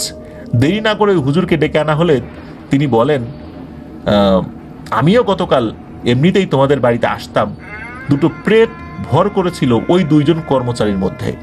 তাদের একজন গাছে থাকে, অপরজন মানুষের বসত ভিটায় থাকে। মানুষের বিশেষ কোনো ক্ষতি না করলেও মানুষের সম্পদ, খাবার ইত্যাদি নষ্ট করে দেয় এসব প্রেতগুলো। যাই হোক, আমি আমার মতো করে তোমাদের বসত ভিটা বন্ধ করে দিচ্ছি, যেহেতু আমি তাড়ানোর আগেই সে নিজে থেকে চলে গেছে, সেহেতু ভয়ের আর কিছু নেই। হুজুর নিজের মতো করে ভালো করে হাসুর বাবার পুরো বসত ভিটা বাড়ি এবং ওই বাড়িতে থাকা প্রত্যেক সদস্য, কর্মচারী সহ প্রত্যেকের শরীর বন্ধ করে দেন, এবং আল্লাহর রহমতে আর কোনো সমস্যা হয়নি। শোনা যায় যে এরপর থেকে হাসুর বাপের চাষাবাদ সহ গৃহস্থালী বাড়ি, আগের যে জৌলুসটা ছিল সেটা অনেকটাই হারিয়ে যায়, কেমন একটা প্রাণহীন হয়ে পড়ে পুরো বসত ভিটা। সবাই বলা বলি করেন ওই প্রেতের বিচরণের কারণেই এরকমটা হয়ে গিয়েছিল। এই যে ভিটাচুনি আর গাছচুনি, এই দুইটা নাকি বোন, একজন ভিটায় থাকে আর একজন গাছে থাকে। এগুলো নাকি যাদের উপর আক্রমণ করে, সে যদি এরকম হয় যে গাছচুনি আক্রমণ করে, সে গাছে থাকে। আর যদি কেউ এই ভিটাচুনির আক্রমণের শিকার হয়, তাহলে দেখা যায় যে তার বাড়িতে এরকম খাবার দাবার নাই, ধানের গোলায় ধান শেষ হয়ে যাচ্ছে, এরকমটা হয়। তো এই ভিটাচুনি গাছচুনির ঘটনা এর আগে অবশ্য আমরা কখনো বলেছি বলে মনে পড়ে না। আর দেখা গেল যে এই যে গাছচুনি, সে বারবার বলছে যে তার বোন পোয়াতি যখনই সে শুনেছে সে চলে গেছে। অদ্ভুত এক ব্যাপার। নারায়ণ তান্ত্রিক, এক দুর্ধর্ষ তান্ত্রিক, বড়ই বৈচিত্র্যময় তার জীবন। তবে ৮-১০টা সাধারণ মানুষের মতোই অনেকের সাথে তিনি কথা বলেন, গল্প করেন, চা খান। তো এই ২০২৫ সালের ফেব্রুয়ারি মাসের ১৮ তারিখে আমাদের জয় বড়ুয়া ভাই নারায়ণ তান্ত্রিকের সাথে দেখা করতে গিয়েছিলেন। অনেক বিষয় নিয়ে কথাবার্তা হয়। জয় বড়ুয়া ভাই জানালেন নারায়ণ তান্ত্রিককে যে তার ঘটনা আপনার হর ওয়ার্ল্ডে প্রচারিত হয়েছে। উনি এটা জেনে খুব খুশি হন। এটাও উনি জানান যে আধুনিক এই যুগে লোকজন কি তার এই ঘটনাগুলো বিশ্বাস করবে বা করে। তখন জয় বড়ুয়া ভাই বলেছিলেন যে হ্যাঁ, আপনার হর ওয়ার্ল্ডের লিসেনাররা প্যারানরমাল ঘটনাগুলো বিশ্বাস করে, তাই তার ঘটনাগুলো বিশ্বাস করে। তখন এই নারায়ণ তান্ত্রিক বললেন যে খুব নিকট সময়ে একটি ঘটনা ঘটেছে, যেই বিষয়টা নিয়ে উনি কাজ করেছিলেন। সেই ঘটনাটি মূলত নারায়ণ তান্ত্রিক জয় বড়ুয়া ভাইকে বলেন। নারায়ণ তান্ত্রিকের অনুমতি সাপেক্ষেই আপনার হর ওয়ার্ল্ডে সেই ঘটনাটি আমরা প্রচার করছি। তবে বিশেষ নিরাপত্তাজনিত কারণে গ্রামের নামটি আমরা বলবো না। চলুন শুরু করি ঘটনা। গত 5ই আগস্টের পর, জুলাই অভ্যুত্থানের পরে যেই নতুন সরকার আসে, এরপর তো সবকিছু বেশ এলোমেলোই অবস্থা ছিল শুরুর দিকে। এখন তো অনেকটাই আল্লাহর রহমতে ঠিকঠাক আছে। তো উনি এই 5ই আগস্টের পরে নতুন করে আবার চেম্বার শুরু করেন। উনি যখন চেম্বার শুরু করেন, এরও আরো মাস 3-4 পর ওনারই এক সতীর্থ, অর্থাৎ একই গুরুর শিষ্য, তো ওনার এক সতীর্থ ওনার কাছে আসেন। তো ওনার কাছে আসার পর তিনি জানান যে চট্টগ্রামের সীতাকুণ্ড উপজেলার বাঁশবাড়িয়া নামক স্থানে একটা গ্রাম রয়েছে, সেই গ্রামে মহাজন বাড়ি নামক একটা বাড়ি রয়েছে। তো তাদের জায়গায় নাকি একটা অনেক পুরনো গুপ্তধন সমৃদ্ধ একটা ড্যাগ রয়েছে, সেটা তুলতে হবে। নারায়ণ তান্ত্রিক জানেন যে এই ড্যাগগুলো মাটি থেকে তোলা আর লাশ তোলা, এটা নাকি একই ধরনের বিপজ্জনক কাজ। আর তাছাড়া নারায়ণ তান্ত্রিক পলিটিক্যাল বিভিন্ন অ্যাক্টিভিটিসে জড়িত হয়ে গিয়েছিলেন, যার কারণে দীর্ঘদিন কিন্তু এই ড্যাগ তোলা বা এই টাইপের কাজগুলো থেকে উনি অনেক দিন বিরত ছিলেন। অন্যান্য কাজ করতেন, কিন্তু এই টাইপের কাজগুলো অনেকদিন ধরে উনি করেন নাই। তো এরপরে কি হয়, ওই মহাজন বাড়ির এক লোক হঠাৎ করে ওনার কাছে ফোন করে অনেক অনুনয় বিনয় করতে থাকে যে আপনি এই কাজটা করেন। এরপর নারায়ণ তান্ত্রিক উনি বলেন যে ঠিক আছে, আমি এইটা সম্পর্কে একটু খোঁজ খবর নেই, 2-3 দিন পরে আমি এই বিষয়টা জানাবো আপনাদেরকে। তো ঘটনাটা এমন ছিল যে বিপুল মহাজন নামক একজন ব্যক্তি, তো তার বাবার 4 সন্তানদের মধ্যে উনি সবার বড়, মানে বিপুল মহাজন সবার বড়। তার 4 ভাই আর 2 বোন। এই 2 বোন আছে, 4 ভাই আছে। তো ছোটবেলা থেকেই তিনি একটা রহস্যময় ঘটনা বা গল্প শুনে বড় হয়েছেন যে তার দাদার কাছে বেশ কিছু গোপন খাজানা ছিল, যা নাকি তিনি কোথাও লুকিয়ে রেখেছিলেন। শোনা যায় মৃত্যুর আগে তিনি কাউকে কিছু বলেও যেতে পারেননি, তবে তার স্ত্রী এসব বিষয় কিছু কিছু জানতেন। পরে তিনি তার ছেলে মেয়েদেরকে বলেছিলেন। যেহেতু তাদের বাবা কাউকে কিছু বলে যাননি, সেহেতু তার ছেলেরাও এই বিষয়ে আর আগ্রহ দেখান নাই। এভাবে দিন, মাস, বছর অতিবাহিত হতে হতে বংশ পরম্পরা এত দূর এসেছে। হঠাৎ একদিন বিপুল মহাজন রাত্রে স্বপ্ন দেখেন এক অদৃশ্য সত্তা তাকে বলছে তাদের বাড়ির পাশে যে বাঁশ বাগান রয়েছে, এই বাঁশ বাগানের নিচে খাজানা রয়েছে, সেগুলো তুলে 3 ভাগের 1 ভাগ রেখে বাকিগুলো দান করে দিতে। পরদিন সকালবেলা উঠে তিনি এই যে স্বপ্ন, এই স্বপ্নটাকে স্বাভাবিক স্বপ্ন ভেবেই নিশ্চুপ থাকেন। এভাবে পরদিন, আবার তারপরের দিন, পরপর মোট 3 দিন রাতের বেলা একই স্বপ্ন দেখে বিষয়টা তিনি তার স্ত্রীকে বলেন, এবং তারা এক ফাঁকে গিয়ে ওই বাঁশবাগানটা দেখেও আসেন। কোথায় কি, এটা স্বাভাবিক একটা বাঁশবাগান, আশেপাশে স্বাভাবিকভাবে গজিয়ে ওঠা কিছু আগাছা, ছোট গাছগাছালি। তবে ওই যে বাঁশগুলো রয়েছে না, ওই বাঁশগুলোর মধ্যে কিছু বাঁশ বহু বছরের পুরনো। তবে আশ্চর্যের বিষয় হচ্ছে এই বাঁশগুলো কেমন যেন বাড়েও না, কমেও না, শুকিয়েও যায় না, ভেঙেও যায় না। অনেক সময় দেখা যায় বাঁশগুলো মাথার দিক থেকে শুকিয়ে আসে, নষ্ট হয়ে যায়, এরকমটা না, দেখে বোঝা যাচ্ছে এগুলো অনেক পুরনো। তো যাই হোক, এসব ওনারা দেখেন। তবে এসব বিষয় নিয়ে খুব একটা বেশি চিন্তা ভাবনা না করে স্বামী স্ত্রী 2জন ঘরে চলে আসেন। তিনি চিন্তা করলেন যে যেহেতু এই ধরনের স্বপ্ন দেখছেন, বিশেষ করে এই যে বিপুল মহাজনের কথা বলছি, তো উনি বাড়িতে একটা পুজো অর্চনা করাবেন। সাধারণত মুসলিমরা বাড়িতে কোনো বিপদ আপদ হলে ঘরে কোরআন তেলাওয়াত, দোয়া অনুষ্ঠানের আয়োজন করেন, গরিব দুঃখীদেরকে খাইয়ে দেন। ঠিক একই রকমভাবে হিন্দুরাও কিন্তু দেখা যাচ্ছে যে তারা যদি কোনো সমস্যায় পড়ে, কোনো ধরনের কোনো বিপদের সম্মুখীন হন, তারাও কিন্তু তাদের ধর্ম মত অনুযায়ী পূজা অর্চনা করেন। তো চিন্তা করলেন যে এরকম স্বপ্ন দেখছেন, তাহলে বাড়িতে একটা পুরোহিত ডেকে এনে পূজা করিয়ে নিই। ওই রাত্রেও বিপুল মহাজন ওই একই স্বপ্ন দেখেন। এই স্বপ্ন দেখা কিন্তু চলমান থাকে। 2-3 দিন পরে পুরোহিত এসে পঞ্জিকা দেখে ওই বিপুল মহাজনকে বলেন যে আপনার তো ধন প্রাপ্তি যোগ হয়েছে, হঠাৎ কোনো ধন প্রাপ্তি হতে পারে। তবে তাদের বাস্তু ভিটার উপর নাকি যক্ষের ধার পড়েছে বলেও সেই পুরোহিত জানান। যক্ষের ধার বলতে বোঝায় যে এটা হচ্ছে যে কোনো ধন পাবার যদি কোনো সম্ভাবনা তৈরি হয়, তাহলে ভয়ঙ্কর কিছু সমস্যাও সেখানে দেখা দিতে পারে, বিশেষ করে প্রাণ নাশের নিশ্চিত সম্ভাবনা দেখা দিতে পারে। এটাকেই যক্ষের ধার বলে। আর যক্ষের ধন কোনো মূল্য ছাড়া নাকি পাওয়া অসম্ভব। সমস্যাটা আসলে ওখানেই, মূল্যটা যে কি দিয়ে পরিশোধ করতে হবে সেটা কেউ জানে না। হতে পারে সেটি কোনো বড় ধর্মীয় অনুষ্ঠানের মাধ্যমে, হতে পারে অনেক মানুষকে খাইয়ে দেওয়ার মাধ্যমে, হতে পারে দান খয়রাতের মাধ্যমে, হতে পারে কোনো জীব বলি দিয়ে, অথবা কোনো প্রিয় মানুষের জীবনের বিনিময়ে। পুরোহিত পরামর্শ দেন যে আপনারা বাড়িতে পূজা করেন, সে অনুযায়ী কাজও হয়, পূজার আয়োজন করা হয়, পূজা পাঠ করিয়েও নেওয়া হয়। পূজার দিন রাত্রে বিপুল মহাজন আর একটা স্বপ্ন দেখেন। এবার এক অদৃশ্য সত্তা নিজেকে তাদের গৃহরক্ষক দাবি করে অনুরোধ করেন যে খবরদার ওই খাজানায় কিন্তু হাত দিও না, কেননা এই কাজ যদি করো তাহলে তোমাদের বাড়িতে প্রাণ নাশের সম্ভাবনা রয়েছে। পরদিনই বিপুল মহাজন তার স্ত্রীকে তার স্বপ্নের ব্যাপারে জানান। এবার তারা বাড়ির অন্য সদস্যদেরকে বিষয়টা জানান, কিন্তু আধুনিক যুগের মানুষেরা এসব শোনার জন্য প্রস্তুতি না, শুনলেও একদম এড়িয়ে যান, মানে কি সব আবল তাবল বলে। বিপুল মহাজন তার বিশ্বস্ত কয়েকজনকে এসব বিষয় যখন জানান, তখন তারাই মূলত এই নারায়ণতান্ত্রিকের সতীর্থের কথা বলেন।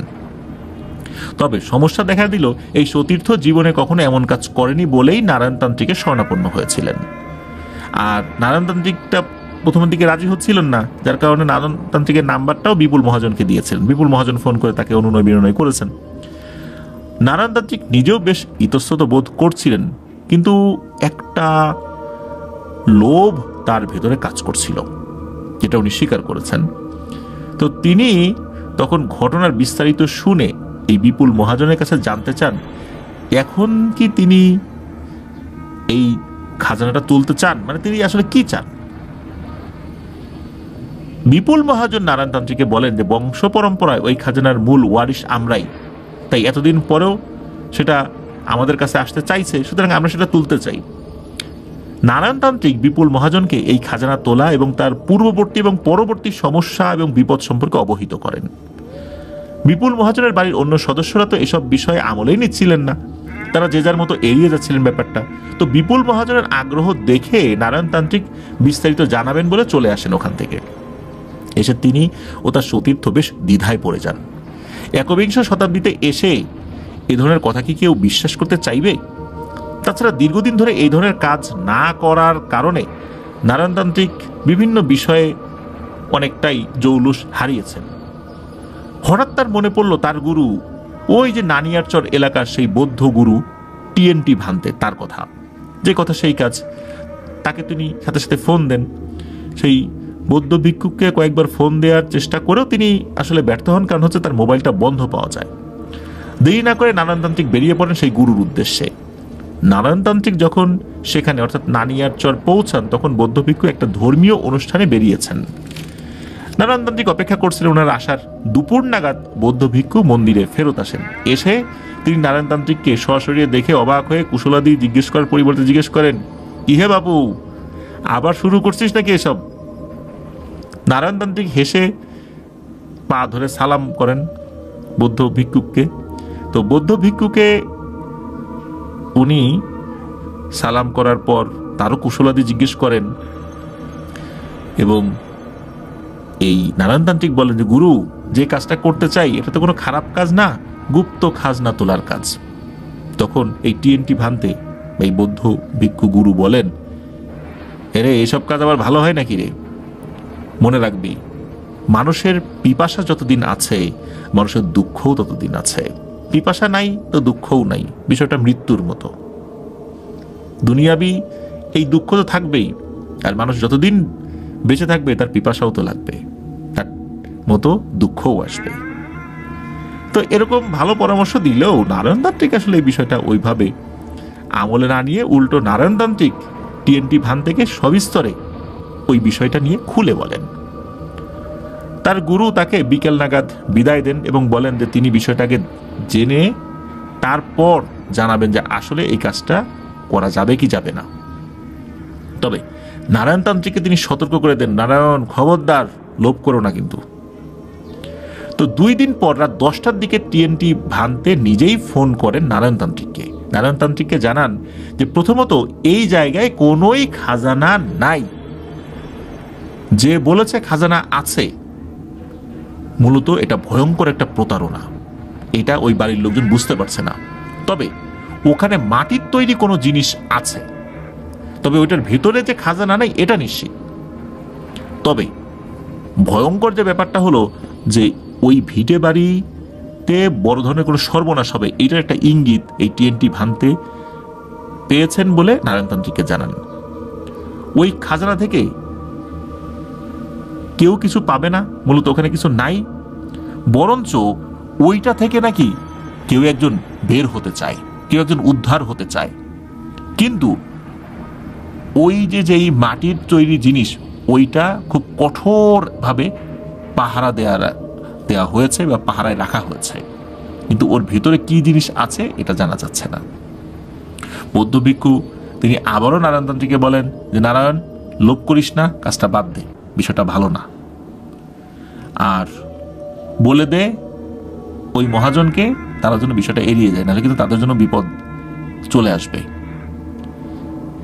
সেই সাথে এই টিএনটি ভান্তে কিভাবে কি কি কাজ করলে এই বিপুল মহাজন এই অদ্ভুত স্বপ্ন দেখা বন্ধ করবেন সেটাও জানিয়ে দেন।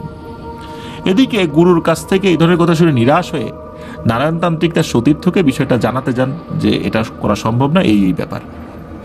তখন সতীর্থ বলেন, আরে রাখো তোমার গুরুর কথা, আমি অলরেডি 70,000-এ কাজটা নিয়ে নিছি, আমাদের 50,000 আর এক হুজুরকে ধরছি, এই হুজুর শরীর বন্ধের একটা তাবিজ দিবে এবং বলে দিছে যে খাজনা তুলতে তাহলে কোনো বিপদ আপদ হবে না। তার মানে হুজুর এবং তান্ত্রিক দুইজন মিলেমিশে এই খাজানা নিবে, বিষয়টা এরকম আর কি। এমনকি সেই হুজুরকে নাকি 10,000 টাকা অগ্রিমও দেওয়া হয়েছে এই তাবিজ বাবদ।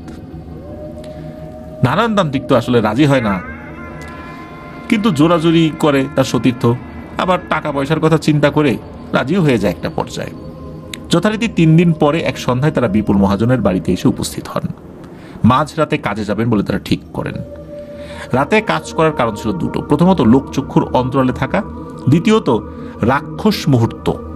এটা নাকি রাত 1:30টার পর থেকে ফজরের আজানের আগ মুহূর্ত পর্যন্তকে রাক্ষস মুহূর্ত বলে। যারা তন্ত্রমন্ত্র করেন, জাদুবিদ্যা করেন, তারা এই ব্যাপারগুলোর সাথে পরিচিত আছেন। তো রাক্ষসের যত কর্মকাণ্ড এই সময় নাকি বেশ প্রকট হয়, আর এই সময়টাতে তাদের শক্তিও খুব বেশি থাকে। রাতের খাবার খেয়ে নারায়ণতান্ত্রিক তখন বিপুল মহাজনকে এবং তার স্ত্রীকে এই বিষয়টার বিপজ্জনক দিক সম্পর্কে অবহিত করেন। বিপুল মহাজন বলেন, আগে তুলতে পারেন কিনা দেখেন, পরে বাকিটা দেখা যাবে। আসলে তারাও লোভের বশবর্তী হয়ে কোনো কিছুই চিন্তা করছিলেন না। আধুনিক যুগের নিরাপত্তার সরঞ্জাম বলতে কোদাল বাদে আর কিছুই তারা নিলেন না। সাথে মোমবাতি, কিছু লাল সুতা। ঝোপঝাড় পেরিয়ে ওই জায়গায় পৌঁছে বাত সাধে ঠান্ডা বাতাস, পরিবেশের শান্ত রূপে বাতাস যেন অবাধে বিচরণে ব্যস্ত। বারবার মোমবাতির আগুন নিভে যাচ্ছিল। মোমবাতি ধরানোর এক পর্যায়ে নারায়ণতান্ত্রিকের সেই সতীর্থ কোনো কারণ ছাড়াই নারায়ণতান্ত্রিককে বলে ওঠেন, ভাই চলেন ফিরে যাই, আজকের কাজ হবে না। নারায়ণতান্ত্রিক জিজ্ঞেস করেন, কেন রে, কি হয়েছে? সেই সতীর্থ প্রশ্নের উত্তর না দিয়ে অলরেডি ফিরে যাওয়ার পথে পা বাড়ান। নারায়ণতান্ত্রিকও আর কথা না বাড়িয়ে তার সাথে সাথে ফেরত আসেন। বিপুল মহাজনের বাড়িতে ঢুকেই মাটিতে ধপাস করে বসে পড়েন সেই সহযোগী। একটু জিরিয়ে নিয়ে তিনি বলেন, নারায়ণদা, ওখানে আমি 2টা ভয়ঙ্কর অবয়বকে দেখেছি। একজনের শরীরের নিচের অংশ নেই, অর্থাৎ কোমর থেকে নিচের অংশ নেই, মাথা থেকে কোমর পর্যন্ত আছে, আর একজনের শরীরের উপরের অংশ নেই, কোমর থেকে নিচের অংশ আছে। জীবনে প্রথম আমি এমন কিছু দেখলাম। বিপুল মহাজন উৎসাহ নিয়ে জিজ্ঞেস করেন, কোন দিকে দেখেছেন জিনিসটা? সেই সহযোগী উত্তর দেয়, বাঁশঝাড়ের ঠিক দক্ষিণ পূর্ব কোণে। বিপুল মহাজন বলেন, আরে ওইদিকে তো একটা সময় বহু পুরনো 2টা চিতা ছিল।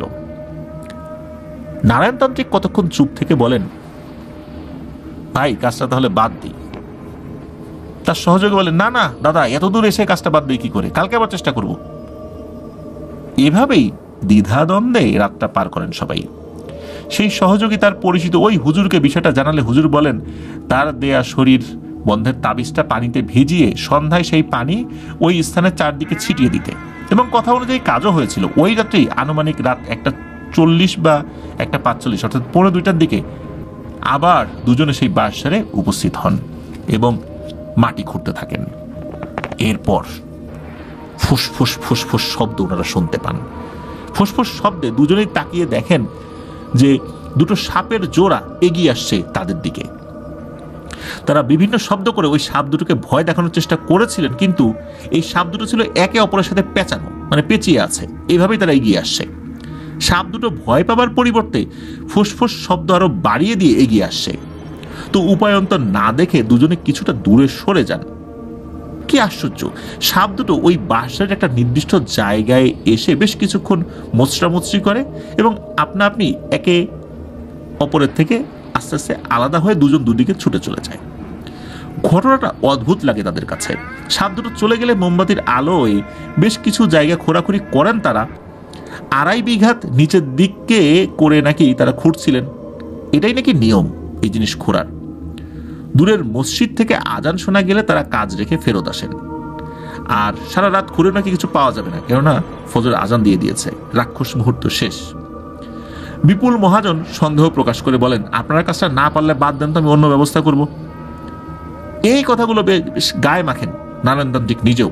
অনেকটা জেদ নিয়ে নারায়ণতান্ত্রিক বলেন, আজ তো মঙ্গলবার, আজ রাতে যে করেই হোক কাজটা করেই ছাড়বো। যদি কিছু থেকে থাকে তবে আজকেই বের করে ছাড়বো। রাতের খাবার খেয়ে রাত 1:30টার পরে তারা সেই বাঁশঝাড়ে উপস্থিত হন, আবার সেই রাক্ষস মুহূর্তে। খোঁড়াখুড়ি করেই বিষাক্ত কিছু পোকা কামড়ে দেয় নারায়ণতান্ত্রিককে। বিষের জ্বালা নিয়ে কাজ করছিলেন দুজনে। প্রায় অনেকটা জায়গা নিয়ে দুজনে খুঁড়েছেন, কিন্তু কোনো কিছুই নাম নিশানা নেই। দুজনে জিরিয়ে নিচ্ছেন। এমন সময় নারায়ণতান্ত্রিক বলে ওঠেন, পেয়েছি পেয়েছি। তিনি হাতে কোদাল নিয়ে ওই যে গত রাত্রে যেখানে সাপ দুটো বেশ কিছুক্ষণ অবস্থান করেছিল সেখানে গিয়ে মাটি খুঁড়তে শুরু করেন। তার পেছনে পেছনেই গেলেন তার সহযোগী। বেশ কিছু মাটি খুঁড়তেই হঠাৎ কোদালে কিছু স্পর্শ পেলেন নারায়ণতান্ত্রিক। উৎসাহ নিয়ে মোমবাতি কাছে নিয়ে দেখলেন একটা মাটির ডেগের মুখ ঢাকনা দিয়ে শক্ত করে লাগানো। শরীরে বিদ্যুৎ খেলে গেল দুজনের। অভিজ্ঞ নারায়ণতান্ত্রিক নিজেও বহুদিন পরে মায়াবী রাতের মধ্যে ভয়ের এক ছোঁয়া পেলেন। যত্ন সহকারে মাটির নিচ থেকে ডেক তুলে নেন দুজনে।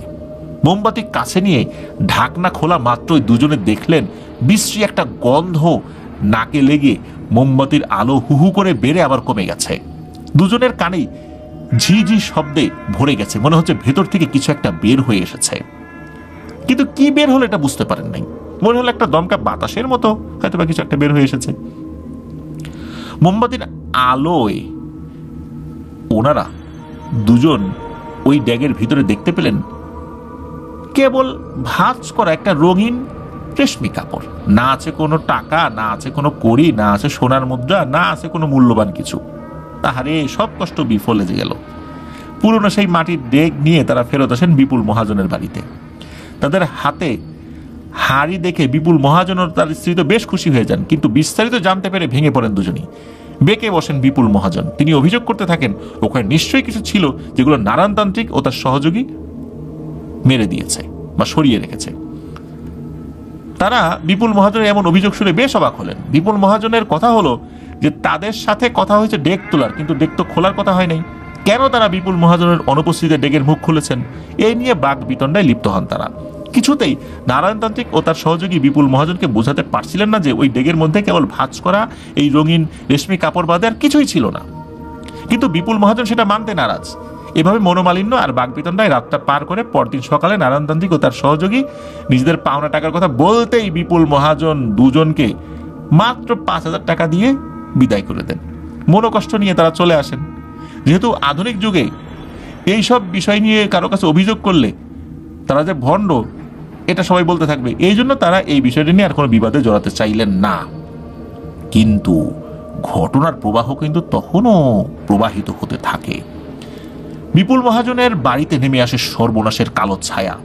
এই ডেক তোলার 5 দিনের মাথায় হঠাৎ কোনো কারণ ছাড়াই বিপুল মহাজনের মেঝো ভাই মাঝরাতে ভয় পেয়ে ঘুম থেকে উঠে হৃদরোগে আক্রান্ত হয়ে মারা যান। তাকে পরদিন সৎকার করে ওই রাত্রেই বিপুল মহাজন আবার স্বপ্নে দেখেন যে পাশাপাশি মোট 3টা চিতা আগুনে জ্বলছে। সেই আগুনে জ্বলতে থাকা সব মৃত দেহগুলো ওই রঙিন পশমের কাপড়ে মোড়ানো, ওই কাপড়গুলো পুড়ছে না। হুড়মুড়িয়ে ঘুম থেকে উঠে তারা নারায়ণতান্ত্রিককে সেই সহযোগীর কাছে যান, মানে সেই সতীর্থের কাছে যান। তার পাওনা মিটিয়ে দেন এবং কোনো উপায় বলতে থাকেন যে কোনো একটা উপায় বাতলাও ভাই, আর তো পারি না, এরকম একটা ঘটনা ঘটে গেল, নিশ্চয়ই বড় ধরনের কোনো বিপদ আসে, তোমরাই ঠিক বলছিলা, আসলে এই বাড়িটা এখন মৃত্যুপুরী হয়ে যাবে। সেই সতীর্থ নারায়ণতান্ত্রিককে ফোন দিয়ে বিস্তারিত জানাতে থাকেন।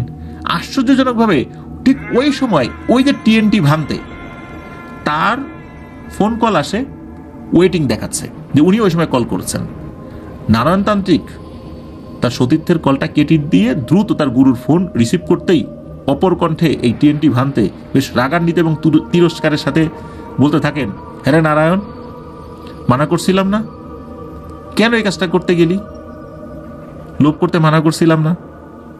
আমার কথা না শুনে তো বড় বিপদ ডেকে আনছে ওই পরিবার। এখন কি হবে? তুই কেন ওইখানে গেলি? নারায়ণতান্ত্রিক গুরুর কাছে খুব কাকুতি মিনতি করে ফোনে ক্ষমা চান। বুঝতে পারেন যে গুরুর কাছে খবর চলে আসছে। এখন গুরুর কাছে পরামর্শ চান যে কি করা যায়। তখন টিএনটি ভাঙতে পরামর্শ দেন ওই মাটির ডেক আর ওই কাপড় ওই জায়গায় আবার ঠিক রকমভাবে পুঁতে রেখে আসতে হবে। তবে বিপদ যে কখন কাটবে এটাও বলা যায় না, কারণ একটা ঘটনা ঘটে গেছে। ওই কাজটা করা হয়। এই ঘটনার 11 দিনের মাথায় এক সড়ক দুর্ঘটনায় এই বিপুল মহাজনের ছোট ভাই মারা যান। এরপর 17 দিনের মাথায়, মানে এই জিনিসটা পুঁতে দেওয়ার 17 দিনের মাথায় বিপুল মহাজনের ছোট ছেলে পুকুরের পানিতে পড়ে মারা যান। পুরোপুরি বিপর্যস্ত হয়ে যায় পরিবারটি। বিষয়টি জানাজানি হলে এলাকাবাসী নারায়ণতান্ত্রিক সহ তার সহযোগীদের বিরুদ্ধে একজোট হতে থাকে, খেপে যায় তাদের বিরুদ্ধে। এক পর্যায়ে তাদের বিরুদ্ধে বিভিন্ন উপায়ে মামলা করার পরিকল্পনা করা হয়। তো যাই হোক, শেষ পর্যন্ত মামলা টামলার হয়নি, এ পর্যন্তই এই ব্যাপারটা রয়ে গেছে। প্রিয় লিসেনার্স, একবারও চিন্তা করেছেন যে যক্ষের ধন আসলে জিনিসটা কি? প্রাচীন মিশরীয় যে সমস্ত সমাধিগুলো আমরা দেখতে পাই, সেখানেও দেখা যায় যে অনেক মূল্যবান ধনরত্ন কবরের সাথে বা কবরের ভিতরে রেখে দেওয়া হতো, লাশের সাথে দিয়ে দেওয়া হতো। যেই ওই জিনিসগুলো উদ্ধার করতে যেত সেই বিপদে পড়েছে। আসলে এখানে খুব জটিল একটা জাদুবিদ্যার সংশ্লিষ্টতা রয়েছে, আর ওখানে হয়তোবা ভেতরে কোনো একটা ভয়ঙ্কর কিছুকে আবদ্ধ করে রাখা হয়েছিল। সেই জিনিসটাই কোনো না কোনোভাবে বা সেটার কোনো আত্মীয় স্বজন স্বপ্নে দেখিয়েছে যে ওখানে ধন সম্পত্তি আছে, বের করো, তখন ওই জিনিসটা মুক্ত হয়ে যাবে। আবার কোনো একটা ভালো জিনিস হয়তোবা সেটাকে পাহারা দিয়ে রেখেছিল, সেটা আবার পরবর্তীতে স্বপ্নের মধ্যে জানিয়েছে যে এটা করা যাবে না, তাহলে বিপদ হবে। কিন্তু লোভের কারণেই এই বিপদটা তারা ডেকে এনেছিল। এটাই ছিল ঘটনা। ধন্যবাদ জানাচ্ছি জয় বড়ুয়া ভাইকে। রাজমোহিনী এই শব্দটার সাথে অনেকেই পরিচিত। বর্তমানে বিভিন্ন জায়গায় এই রাজমোহিনীর বিভিন্ন রকমের চটকদার বিজ্ঞাপনও দেখা যায়, অথচ অধিকাংশ মানুষই জানে না যে আসলে রাজমোহিনী কি জিনিস, কি বা তার কাজ। কেউ জানেন এটা ধারণকারী ব্যক্তি অঢেল ধন সম্পত্তির মালিক হন, আবার কেউ জানেন এটা ধারণকারী ব্যক্তি সবাইকে তার মোহে ফেলে যে কোনো কাজ নিমিষেই করিয়ে নেন, কিংবা ধারণকারীর মনের মানুষ তার চির বশবর্তী হয়ে যান। আরও নানানভাবে মানুষকে বিভ্রান্ত করার নামই বর্তমানে রাজমোহিনী। এই রাজমোহিনীর নামধারী কিছু তান্ত্রিক ওঝার চটকদার বিজ্ঞাপনে আকৃষ্ট হয়ে অনেকেই হারাচ্ছেন বেশ মোটা অঙ্কের টাকা। আবার অনেকেই নির্দিষ্ট সময়ে কাজ করিয়ে দেওয়ার লোভ দেখিয়ে নামমাত্র টাকার বিনিময়ে দিয়ে দিচ্ছেন তথাকথিত রাজমোহিনী। আসলে এটা পুরোটাই ভণ্ডামি। আসলে রাজমোহিনী কি, কি এর কাহিনী? চলুন জয় বড়ুয়া ভাইয়ের পাঠানো আজকের এই ঘটনায় আমরা সেটা জানব। ঘটনার সালটা জানা যায় না, এটা ঠিক কত সালে কখন হয়েছে জানা যায় না, তবে ঘটনার সাথে সংশ্লিষ্ট যেই ব্যক্তিটা, তার নাম যতটুকু লোকমুখে শোনা যায়, হয়তোবা সেই নামটা বিকৃতও হয়ে যেতে পারে, যতটুকু জানা যায় যে তার নাম ছিল রতন ত্রিপুরা। ঘটনার স্থান রামগড়। ঘটনার যিনি বর্ণনা করেছেন তিনি একটি মন্দিরের পুরোহিত হওয়ার কারণে উনি বলেছেন তার নামটা যেন প্রকাশ না করা হয়, যেহেতু ওনাকে অনেকেই চেনেন। আর এই ঘটনাটা জয় বড়ুয়া ভাই তখনই শুনেছিলেন যখন উনি 14 দেবতার মন্দির পরিদর্শনে গিয়েছিলেন। চলুন শুনি সেই ঘটনা। গত বছর অর্থাৎ 2024 সালের এপ্রিল মাসের 22 তারিখে উনি রামগড় গিয়েছিলেন। ওখানকার বেশ কিছু ছবিও আমাদেরকে উনি দিয়েছিলেন, সেগুলো কিন্তু আমরা পোস্টও করেছিলাম। আর ওখানেই উনি গিয়েছিলেন 14 দেবতার মন্দিরে, যেটা রামগড়ের যারা অধিবাসী রয়েছেন তাদের কাছে যথেষ্ট শ্রদ্ধার স্থান। তাদের বিশ্বাস যে ওখানে গেলে যারা ওই ধর্মের অনুসারী তাদের একটা মনের একটা অন্য ধরনের তৃপ্তি অনুভূত হয়। তারা সেখানে গিয়ে স্রষ্টার কাছে অনেক কিছু চান। তো উনিও গিয়েছিলেন সেখানে। ওখানে গিয়ে অনেকের সাথে আলোচনা করেন। তখনই ওখানকার একজন পুরোহিত, শুধু এতটুকু বলি তার নামের শেষে ত্রিপুরা রয়েছে, তো তিনি একটি পৌরাণিক কাহিনী বলেন যেটা খুবই অদ্ভুত, আর সেটা এই রাজমোহিনী পাবার এক সুদীর্ঘ সাধনার বর্ণনা। চলুন শুনি সেই ঘটনাটি। তো যিনি ঘটনা বর্ণনা করেছেন উনি বলেছেন ওনারা যখন ছোট ছিলেন তখন একজন মানুষের কাছে এই রাজমোহিনী তাবিজ ছিল বলে শুনেছেন। ওনার নামটা ঠিক বলতে পারেননি যে কে, তবে এক্সাক্ট বলতে না পারলেও বলেছেন যে তার নামটা রতন ত্রিপুরা হওয়ার সম্ভাবনা রয়েছে। তবে নিশ্চিতভাবে বলা যায় না যে রতন ত্রিপুরাই কিনা, কারণ অনেক কাল আগের কথা, নাম পরিবর্তিত হয়েছে বিভিন্নভাবে মানুষের মুখে মুখে। তো যতটুকু মনে হয় সেটা রতন ত্রিপুরা, তো আমরা রতন ত্রিপুরা নামটাই রাখছি। তো রতন ত্রিপুরার পরিবার তৎকালীন 8-10টা পাহাড়ি পরিবারের মতোই জীবন ধারণ করতেন। জুম চাষ আর বনজ সম্পদ থেকে বিভিন্ন ধরনের ফলমূল সবজি জোগাড় করে জীবন অতিবাহিত করতেন তারা। তখন কিন্তু এরকম টাকার যুগ ছিল না, কড়ি আনা এগুলার যুগে তারা বসবাস করতেন। তাদের কাছে এই সমস্ত টাকা পয়সার কোনো মূল্যও ছিল না, কারণ তারা যেখানে বসবাস করতেন ওখানে টাকা পয়সা দিয়ে খুব একটা কিছু পাওয়াও যায় না। শিকার করতে হয়, জঙ্গল থেকে সবকিছু সংগ্রহ করতে হয়, নিজেরা চাষবাস করে চলতে হয়। তাদের টাকা পয়সার খুব একটা প্রয়োজন ছিল না। মা বাবার একমাত্র সন্তান ছিলেন নাকি এই রতন ত্রিপুরা। রতন ত্রিপুরার বয়স যখন 12 কি 13 বছর, তখন তাদের এলাকায় ভারতের ত্রিপুরা রাজ্য থেকে একজন পণ্ডিত সাধু এসেছিলেন। দীপাবলি বা কালী পূজা এরকম কোন একটা সময়ে তিনি রামগড়ে এসেছিলেন। তখনকার সময়ে রামগড়ে ধর্মীয় জীবনযাত্রায় তেমন কোনো আসলে চিহ্ন পরিলক্ষিত হতো না, কারণ ওখানে যারা থাকতেন তারা নিজেদের জীবনযাপন কিভাবে করবেন, কিভাবে খাবার খাবেন সেটা নিয়েই ব্যস্ত থাকতেন। ধর্মীয় আচার অনুষ্ঠানের সময় সুযোগ আসলে ওইভাবে তারা পেতেন না। কেবল অল্প কিছু মন্দির অনেক দূরে দূরে, তাও সেটা ছোট ছোট, মানে এরকম ছোট ছোট কিছু উপাসনালয় ছাড়া কিছু চোখে পড়তো না। শোনা যায় যে এখন রামগড়ে যে ব্যাপক পূজা অর্চনার যে প্রচলন আছে তার পেছনে সেই সাধুর অবদান রয়েছে। রামগড়ে হিন্দু ধর্মের মূল মর্মবাণী প্রচারে সেই সাধুর অবদান ছিল। সেই সাধুর নাম বিজয় সাধু। যেদিন তিনি রামগড়ে এসেছিলেন সেদিন নাকি ছিল কালী পূজার দিন। কোথাও ঘুরে তিনি পূজার আয়োজনের কোনো ছিটে ফোঁটাও দেখতে পাচ্ছিলেন না। স্থানীয় কয়েকজনের সাথে কথা বলে তিনি জানতে পারেন এখানে নাকি এসব কিছু হয় না, কালী পূজার কোনো আয়োজনই হয় না, তারা কালী পূজার পদ্ধতি সম্পর্কে অবগতও না, সুতরাং এ বিষয়ে তারা কিছুই বলতে পারবেন না। সেখানে কিছু ছোটখাটো মন্দির রয়েছে, নিজেদের মতো করে কিছু প্রতিমা তারা পূজা অর্চনা করেন আর কি। তো এই সমস্ত জিনিস উনি দেখলেন। এরপর তিনি একটা মন্দিরের পুরোহিতের সাথে কথা বলেন যে আপনি কালী পূজার আয়োজন করেন, যেহেতু আজকে কালী পূজার দিন। পুরোহিত একদম বোকা হয়ে যান। তিনি বিজয় সাধুকে বললেন যে জনাব, এখানে তো কালী পূজা কখনো হয় না, আর এই ধরনের পূজা অর্চনার আয়োজন করতে গেলেও টাকা পয়সার দরকার হয়, না কিছু গোছ করতে হয়, এগুলো সামর্থ্য এখানকার লোকদের নেই, তাই এই ধরনের পূজা অর্চনা নিয়ে কারো কোনো মাথা ব্যথাও নেই। আর এই মুহূর্তে এখন তো বিকেল গড়িয়ে সন্ধ্যার লগ্ন শুরু হয়েছে, রাত হতে হতে এই পূজার আয়োজন করা তো অসম্ভব ব্যাপার। বিজয় সাধু একগাল হেসে জবাব দেন, পূজার আবার আয়োজন কিসের? মনের থেকে সৃষ্টিকর্তাকে ভক্তি করবেন, এত আয়োজন করতে হবে না। সৃষ্টিকর্তা কি মনের কথা বোঝেন না? আপনি পূজার আয়োজন করেন। তো মন্দিরের পুরোহিত তাতেও রাজি হয় না। এরপর এই বিজয় সাধু পুরোহিতের কাঁধে হাত দিয়ে বলেন, চিন্তা করো না পুরোহিত, তুমি তোমার মতো করে আয়োজনের চেষ্টা করো।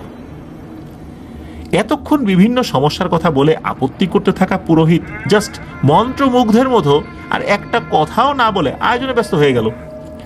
বিজয় সাধুও কোথায় যেন যাবার উদ্দেশ্যে হাঁটা দিলেন। এসব ঘটনা আরো কয়েকজনের সাথে এই রতন ত্রিপুরাও কিন্তু দেখছিলেন, শুনছিলেন। আর কেউ খেয়াল না করলেও রতনের মনে কিন্তু একটা বিষয় খটকা লাগে, সেটা হচ্ছে এই যে বিজয় সাধু পুরোহিতের কাঁধে হাত দিতেই তিনি রাজি হয়ে গেলেন।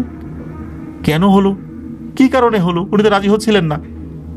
তাছাড়া এমন পূজার আয়োজন তো আগে এলাকায় কখনো হয়নি। এসব ভাবতে ভাবতে 8-10 জন মানুষের সাথে রতনও এই পূজার আয়োজনে যতদূর সম্ভব হাত লাগালেন। ঘন্টা 3 পরে বিজয় সাধু কোথা থেকে মাটির তৈরি একটি প্রতিমা নিয়ে আসলেন। সবাই তো অবাক, বোঝাই যাচ্ছিল সদ্য মাটিতেই গড়িয়ে নেওয়া হয়েছে এই প্রতিমাটি। প্রতিমাটি মন্দিরের এক পাশে পরিষ্কার জায়গায় রেখে ওখানে রাত অবধি পূজা অর্চনা করা হয়। পরদিন সকালে নিয়ম অনুসারে, হিন্দু ধর্মের যে নিয়ম, সেই নিয়ম অনুসারে সেটাকে বিসর্জনও দেওয়া হয়। সবকিছু ঠিকঠাক ছিল, কিন্তু একটা প্রশ্নের উত্তর রতনের মনে কিছুতেই আসলে মিলছিল না। অপরিচিত এক সাধুর কথায় গ্রামের সর্দার, পুরোহিত এবং বাকি লোকজন কেন নীরবে সবকিছু মেনে নিয়ে যাচ্ছেন? কেনই বা তার কথায় সবকিছু মন্ত্রমুগ্ধের মতো সবাই পালন করে চলছিল? বিজয় সাধুকে গ্রামবাসী আর কিছুতেই ছাড়তে রাজি হয় না। তারা তাকে বলেন যে পূজা যখন শিখিয়ে গেছেন, আমরা তো এখানে ধর্মকর্ম বা ধর্মের মূল বাণী কিছুই জানি না, আপনি অন্তত আগামী বছর পর্যন্ত এখানে থাকেন, আমাদেরকে, আমাদের বাচ্চাদেরকে ধর্মকর্ম সবকিছু শিখিয়ে যান। বিজয় সাধু শুরুর দিকে আপত্তি করছিলেন, পরে দেখছেন গ্রামের এই অবস্থা, মানুষজন ধর্মকর্ম সম্পর্কে কিছুই জানে না, অনেকে সৃষ্টিকর্তার অস্তিত্ব সম্পর্কে অবগত না। তখন উনি বলেন যে ঠিক আছে, আমি থাকব। তো ওই মন্দিরেই বিজয় সাধুর থাকার ব্যবস্থা করা হয়। প্রতিদিনই তিনি গ্রামের মানুষের মাঝে ধর্মকথা শোনাতেন। বিভিন্ন দিকে ছড়িয়ে পড়ে বিজয় সাধুর কথা। দেখা যায় তিনি ধর্মকর্ম নিজে যেমন পালন করতেন, সেই সাথে অনেককে সেটা শেখাতেন। আর মানুষের বিভিন্ন ধরনের ছোটখাটো কিছু সমস্যার সমাধান উনি দিতে থাকলেন। যারাই তার কাছে আসছিলেন তারা কেন জানি তার অনুগত হয়ে পড়ছিলেন। এসব কিছু কিন্তু এই রতন ত্রিপুরার নজরে এড়ায়নি। এসব কিছু নিয়ে সে কিন্তু গভীর চিন্তা করে, সে অবাক হয়। এমনকি বিজয় সাধু মন্দিরে আসার পর থেকে সে নিজেও প্রতিদিন অন্তত একবার হলেও সাধুকে সে দেখতে গিয়েছেই। তরুণ বয়সী কৌতূহলী মন অবাক হবে, এটাই স্বাভাবিক। সত্যি তো, রতন ত্রিপুরা নিজেও নিজের মনের অজান্তেই এই বিজয় সাধুর প্রতি আকৃষ্ট হয়ে গেছে। দিনের পর দিন বিজয় সাধুর অনুগত লোকের সংখ্যা বাড়তেই থাকে। মন্দিরের সম্প্রসারণও হয় চোখে পড়ার মতো। বিজয় সাধুর কথা না শুনে কেউই যেন দিন পার করতেন না। রতনের কৌতূহলী মন সিদ্ধান্ত নেয় আজ সে মন্দিরে যাবে না। বিকেল থেকে সে নিজেকে গুছিয়ে নেয় যে মন্দিরে যাবে না এই নিয়েতে। কিন্তু সন্ধ্যা হতে হতে রতনের মা বাবা দুজনেই মন্দিরে বিজয় সাধুর ধর্ম কথা শুনতে চলে যান। পুরো মন্দিরে একাই ছিলেন রতন ত্রিপুরা, মানে পুরো বাড়িতে একাই ছিলেন রতন ত্রিপুরা। কখনো শুয়ে বা কখনো বসে সময় পার করছিলেন, কিন্তু কিছুতেই সময় পার হচ্ছিল না, আর কিছুতেই তার মন বসছিল না। অগত্যা বাধ্য হয়েই মন্দিরে গিয়ে বিজয় সাধুকে দেখেই তবেই মন শান্ত হয় তার। সন্দেহের দানা আরো বেশি করে বাড়তে থাকে রতনের মনে। কি হচ্ছে এসব? কেনই বা সে এত আকৃষ্ট হচ্ছে বিজয় সাধুর উপর? মনের সন্দেহের কথা সে সমবয়সী কোনো বন্ধুদের যে বলবে সেটারও অবকাশ ছিল না, কারণ বিজয় সাধু অত্যন্ত সাধারণ সন্ন্যাসী গোছের একজন মানুষ। আর তার কাজও তো সাধারণ মানুষের মাঝে ধর্ম বিতরণ করা, ধর্মের মূল কথা মানুষকে শেখানো, পাপ কাজ থেকে বিরত থাকা, ভালো কাজ করা, এটাই তো সে করছে। তার বিরুদ্ধে কোনো কথা বললে তার পরিণতি কি হবে এটাও কিন্তু রতন ত্রিপুরা ভালোভাবেই অবগত ছিল। আর সেই বিজয় সাধু তো খারাপ কিছু করছে না, হিন্দু ধর্ম অনুযায়ী যেই জিনিসগুলো ভালো সেগুলো সে করছে। তো এভাবে চিন্তা করতে করতে আরো 3-4 মাস পার হয়ে যায়। তো এরকম তো চলছে। একবার কি হয়, বিজয় সাধু এক বিশেষ আহ্বান করে সবাইকে বিকালে মন্দিরে ডেকে পাঠান। আশ্চর্যজনকভাবে সবাই নিজের জরুরি কাজ ফেলেও দুপুর থেকেই মন্দিরে জড়ো হতে থাকে। পরন্ত বিকেলে বিজয় সাধু সবার উদ্দেশ্যে বলেন যে আমি আগামী কালী পূজার পরদিনই এখান থেকে চলে যাবার সিদ্ধান্ত নিয়েছি, কিন্তু আমি চাই তোমাদেরকে আমি আমার সাধন জীবনের কিছু মূল্যবান আশীর্বাদ দিয়ে যেতে। আমি তোমাদের মাঝ থেকে 3 জন যে কোনো বয়সী মানুষকে নির্ধারণ করব এবং তাদেরকে আমার আশীর্বাদ দিয়ে চলে যাব। কিন্তু এজন্য তোমাদেরকে আমি পরীক্ষা করতে চাই। এই 3 মাসে আমি তোমাদের মাঝে অনেক ধর্ম কথা শুনিয়েছি, অনেক নিয়মকানুন শিখিয়েছি, কিভাবে পারস্পরিকভাবে কোনো ধরনের অসাম্প্রদায়িক চেতনা নিয়ে বা কোনো সাম্প্রদায়িকতা না নিয়ে থাকতে হবে, একজন আরেকজনের উপর জুলুম করবে না, এগুলো আমি তোমাদেরকে শিখিয়েছি। আমি চাই তোমরা তার সদ্ব্যবহার করো। কিন্তু আমি যে আশীর্বাদ দিব, তোমরা এটা নিতে যারা আগ্রহী আছো সবাই হাত তোলো। একে একে তো সবাই হাত তোলে। রতন নিজেও নিজের অজান্তেই হাত তুলেছে। বিজয় সাধু হেসে বললেন, হায় রে লোভী মানুষ, আমি যে তোমাদের থেকে চলে যাব তার জন্য আফসোস লাগলো না, অথচ আমার মূল্যবান আশীর্বাদ নিতে সবাই রাজি। নিজেদের ভুল বুঝতে পেরে সবাই হাত নামিয়ে নেয়। বিজয় সাধু বলেন, যাই হোক, আমি দেখতে চাই তোমরা কজন আমার দেয়া আশীর্বাদ রাখতে পারো। আগামীকাল পূর্ব আকাশে সূর্য দেখা যাওয়ার সাথে সাথে আগ্রহীরা এখানে উপস্থিত হবা। এই বলে বিজয় সাধু মন্দিরে চলে গেলেন। পরদিন সময় মতো রতন সহ আরো প্রায় সব মিলিয়ে 29 জন সেখানে ওই নির্দিষ্ট সময় আসতে পারলো। এরপর অনেকে এসেছে, কিন্তু অনেকটা পরে। বিজয় সাধু আবার হেসে বললেন, বেশিরভাগ মানুষই উপস্থিত নেই। যারা সঠিক সময় এসেছো তারা বাদে বাকিরা সবাই বাড়ি চলে যাও। তোমরা আমার আশীর্বাদ পাবার যোগ্য নাও। আর যারা সঠিক সময় এসেছো তোমরা আগামীকাল রাত 1:30টার দিকে সবাই এখানে এসো। বলেই তিনি নিজের কাজে ব্যস্ত হয়ে গেলেন। এখানে প্রিয় লিসেনার্স একটি কথা বলে রাখি মাঝখানে, রাত 1:30, ওই সময় তো ঘড়ি ছিল না। আসলে কি রাত 1:30 বলেছিলেন? না, একটা বিশেষ সময়ের কথা বলেছেন, এটা আমরা পরে আসবো। তো যাই হোক, উনি ভেতরে চলে গেলেন। তো ওই দিন রাত্রে আরও 2 জন ঠিক সময়ে আসতে পারেন নাই। দেখা গেল রতন সহ মোট 27 জন উপস্থিত হয়েছে। বিজয় সাধু তাদেরকে আবার বললেন, আগামীকাল সন্ধ্যায় তোমরা উপস্থিত থাকবা, যখন সূর্যাস্ত হবে তখন। এবারও যথারীতি 3 জন সময়ের পর এসে উপস্থিত হয়, সংখ্যাটা এবার 24-এ দাঁড়ায়। বিজয় সাধু আরো কঠিন নির্দেশনা দেন যে আগামী 3 দিন এই 3 সময়ে সবাইকে এই মন্দিরে উপস্থিত থাকতে হবে। তখন তো ঘড়ি ছিল না। বিজয় সাধু মূলত বলেছিলেন এমন কিছু সময় যেটা হিন্দু ধর্ম মতে 3টা বিশেষ সময়। একটা হলো রাক্ষস মুহূর্ত, যেটা রাত 1:30টার পর থেকে শুরু হয়, আর হচ্ছে ব্রহ্ম মুহূর্ত, সূর্য ওঠার ঠিক আগে, আর হচ্ছে আরতি মুহূর্ত, সন্ধ্যায় সূর্যাস্তের পর বা সূর্যাস্তের সময়, এরকম একটা সময়। তো যারা এটা জানেন তারা ভালো বুঝতে পারবেন। তো যাই হোক, লিসেনারদের বোঝার জন্য মূলত সময়টা উল্লেখ করা হয়েছে। তো রতনের মনে তো কৌতূহলের শেষ নাই। তার মা বাবাও ছেলেকে এই ধর্মের প্রতি আগ্রহ প্রকাশ করতে দেখে তারাও খুশি হন, তারাও এই কাজে তাকে সাহায্য করেছিলেন। পরপর 3 দিন এই 3 জটিল সময় উপস্থিত হয়ে যথেষ্ট ক্লান্ত ছিল সবাই। কারণ রাত 1:30 বা ওই রাক্ষস মুহূর্তে আসবে, আবার সূর্য উদিত হওয়ার পূর্বে আসবে, ঘুম কতক্ষণে হবে? ঘুমাতে তো তারা পারছিলেন না। তো যাই হোক, এরকম 3 দিনে কমতে থাকে, বিভিন্ন সময় সবাই উপস্থিত হইতে পারেন না বা পরে আসছেন, এরকম কমতে কমতে শেষ দিকে এসে সংখ্যাটা মাত্র 9 এসে দাঁড়ায়। বিজয় সাধু এবার হেসে বললেন, ওরে লোভী মানুষ, কেন এত পরিশ্রম করলি? আসলে কি আমার কাছে মূল্যবান কিছু আছে নাকি? আমি তো ভবগুণের সন্ন্যাসী মানুষ, মানুষের সেবা ছাড়া আমি আর কি দিতে পারি? কেন এত মোহ, কেন এত লোভ?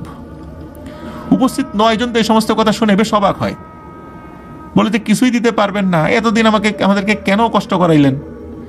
এই বলেই বিজয় সাধু তো মন্দিরে চলে গেছেন। এরাও হতাশ হয় উপস্থিত 9 জন থেকে আরো 2 জন নিরাশ হয়ে বাড়িতে চলে যায় এবং বলে যে অযথায় আমাদেরকে দিয়ে কাজ করাইছে, এখানে আর আসবই না, ধুর। বেশ কিছুক্ষণ পর বিজয় সাধু মন্দির থেকে বেরিয়ে আসেন এবং 9টা কলা আনেন হাতে করে। এসে দেখেন 2 জন নাই। বিজয় সাধু বলেন, ধৈর্য ধারণ করা সবার থাকে না রে পাগল। তিনি বাকি 7 জনের মধ্যে 7টা কলা দিয়ে তাদেরকে বসতে বলেন। এদের মধ্যে ছিলেন 2 জন মাঝবয়সী নারী, 3 জন মাঝবয়সী পুরুষ, আর রতন সহ 2 জন লোক, মোট 7 জন। বিজয় সাধু বলেন, তোমাদের এই সংখ্যাটা 7 জন, এটা কিন্তু অনেক বেশি, আমার কাছে তো এত আশীর্বাদ নেই। তিনি উপস্থিত আগ্রহীদের বলেন, আগামী 7 দিন তোমরা একই সময় এসে মন্দিরে উপস্থিত হবে, যেমন কথা তেমন কাজ। সত্যি দেখা গেল একজন মাঝবয়সী নারী এবং একজন মাঝবয়সী পুরুষ বাদ পড়ে গেছে, এখন সংখ্যাটা 5 জন। 7 দিন এভাবে অহেতুক মন্দিরে উপস্থিত করিয়ে ঠিক কি করতে চাইছিলেন কেউই বুঝতে পারছিলেন না। এবার বিজয় সাধু সবাইকে ধ্যানে বসিয়ে দিলেন, বললেন তিনি না বলা পর্যন্ত উঠা যাবে না। টানা 10 দিন ঘুমের অভাবে থাকা মানুষগুলো বেশ ক্লান্ত। রতন আর তার সমবয়সী ছেলেটা আর আরেকজন মাঝবয়সী নারী বাদে সবাই ধ্যান থেকে উঠে গেছে। বিজয় সাধু প্রায় 3 থেকে 4 ঘন্টা পর তাদেরকে ধ্যান থেকে তুলে বলেন, তোমরা 3 জন জয়ী হয়েছ, আমি তোমাদের মাঝে আমার আশীর্বাদ দিয়ে যেতে চাই, এজন্য তোমাদেরকে আমার সাথে এই মন্দিরেই থাকতে হবে, আমি না বলা পর্যন্ত কেউই বাড়ি ফিরে যেতে পারবে না। রতন এবং তার সমবয়সী ছেলেটা রাজি হলেও সমস্যা হলো ওই মধ্যবয়সী নারী, তার তো স্বামী ছিল, সন্তানাদি ছিল, শ্বশুর শাশুড়ি ছিল বাড়িতে। এখন উনি কিভাবে এইভাবে একটা অনিশ্চিত সময়কে সামনে রেখে মন্দিরে থাকবেন? এভাবে তো তার থাকা সম্ভব না। তিনি তার পরিবারের কাছ থেকে সম্মতি পান নাই। সম্মতি না পাওয়ার কারণটা যখন বিজয় সাধুকে বলেন, বিজয় সাধু হাসি মুখে তাকে বিদায় দিয়ে দেন। কারণ তিনি যোগ্য হলেও পারিবারিক যে কাজটা, এটাই তার জন্য বেশি গুরুত্বপূর্ণ, এটা বলে বিজয় সাধু তাকে বিদায় দেন। তো বিজয় সাধু এবার 2 জনের উপর ওনার আশীর্বাদ দিবেন বলে 2 জনকে বিভিন্ন ধরনের সাধনায় লিপ্ত করেন। প্রথম 3 দিন নাকি তাদের কেবল ঘুমিয়ে কাটানোর নির্দেশ দেন বিজয় সাধু। এরপর আরো 5 দিন, এরপর 8 দিন তাদের কেবল ঘুমিয়ে কাটানোর নির্দেশ, কোনো কাজ করা যাবে না, খাবে দাবে ঘুমাবে। একটা সময় এরা দুজনে বিরক্ত হয়ে বিজয় সাধুর কাছে গিয়ে ক্ষমা চান এবং বলেন যে তাদের পক্ষে আর ঘুমানো সম্ভব নয়, এত ঘুমানো যায় নাকি। বিজয় সাধু ঘুম আর নির্ঘুমের যে পার্থক্য, মাত্রার অতিরিক্ত কোনো জিনিস এবং মাত্রাহীনতার কোনো জিনিস, এই মাত্রাতিরিক্ততা এবং মাত্রাহীনতা, এই দুটো সম্পর্কে দুজনকে শিক্ষা দিলেন এবং বললেন সবকিছুই কিন্তু নিয়ম মাফিক হওয়া জরুরি। যখন না ঘুমিয়েছিলে তখন তোমাদের ঘুমের প্রতি মোহ ছিল, আর এখন এত ঘুমাচ্ছ, এখন আর ঘুম আসছে না। মোহ হলো সব কষ্টের মূল, সব নষ্টের মূল। যাই হোক, নানান নিয়ম সাধনার মাধ্যম দিয়ে নিজেদের অজান্তেই রতন ও তার সমবয়সী ছেলেটা একেবারেই পরিবর্তিত হতে থাকে এবং সন্ন্যাসী জীবনে অভ্যস্ত হয়ে যায়। এভাবেই চলতে থাকে দিন, সপ্তাহ, মাস। এদিকে কিন্তু পরবর্তী কালী পূজার সময়টা সন্নিকটে চলে আসে। এমন একটা সময় দেখা যায় যে আর 21 দিন পরেই কালী পূজা, আর ওই দিনের পরেই বিজয় সাধু উনি চলে যাবেন। রতন ও তার সমবয়সী ছেলেটাকে তার মূল্যবান আশীর্বাদ সম্পর্কে পরিচয় করিয়ে দেন যে কি সেই আশীর্বাদ। বিজয় সাধু তাদেরকে বসান এবং গম্ভীর স্বরে বলেন, শোনো, এখন এমন একটা বিষয় সম্পর্কে তোমাদেরকে বলবো যেটা আমি পেয়েছি, আর সেটা আমি তোমাদেরকে দিতে চাই। তার নাম রাজমোহিনী। বিজয় সাধু বলেন, আমি এখানে আসার পর তোমরা কোনো পরিবর্তন দেখেছ কি? কিছুক্ষণ চুপ থেকে রতন বলে, হ্যাঁ দেখেছি। বিজয় সাধু রতনের মনে সব সন্দেহের কথা শুনলেন, যে রতন কি কি সন্দেহ করেছিল। বিজয় সাধু রতনের বিচক্ষণ মনের প্রশংসা করেন। তিনি বলেন, ঠিকই জেনেছ, আমি অনেক সাধনার পরে পেয়েছি এই রাজমোহিনী। বিজয় সাধুর মতে রাজমোহিনীর ভালো দিকের থেকে খারাপ দিকই বেশি। তাদেরকে ভালো মন্দ দুদিকেই বুঝিয়ে বলেন বিজয় সাধু, এবং দুটো সরু স্বর্ণের পাতে তৈরি গোল করে মোড়ানো বহু মন্ত্র লিখিত দুটো কবচ তিনি টানা 21 দিন ধরে তাদেরকে দিয়ে বিভিন্ন ধরনের রিচুয়াল করিয়ে তাদেরকে দেন। সাথে কিছু কঠিন পালনযোগ্য নির্দেশনা দেন এবং কিছু বিষয়ে কঠিনভাবে নিষেধও করে দেন। কালী পূজার রাত্রে রতন এবং তার সমবয়সী ছেলেটার অনামিকা আঙ্গুলের রক্ত দিয়ে কিছু রিচুয়াল করা হয় এবং ওই কবজে টাচ করানো হয়, রক্ত লাগিয়ে দেওয়া হয়। পরদিন সকালে শুদ্ধ বস্ত্র পরিধান করে সূর্য ওঠার সাথে সাথেই সেটা তাদের গলায় ধারণ করিয়ে দেন বিজয় সাধু।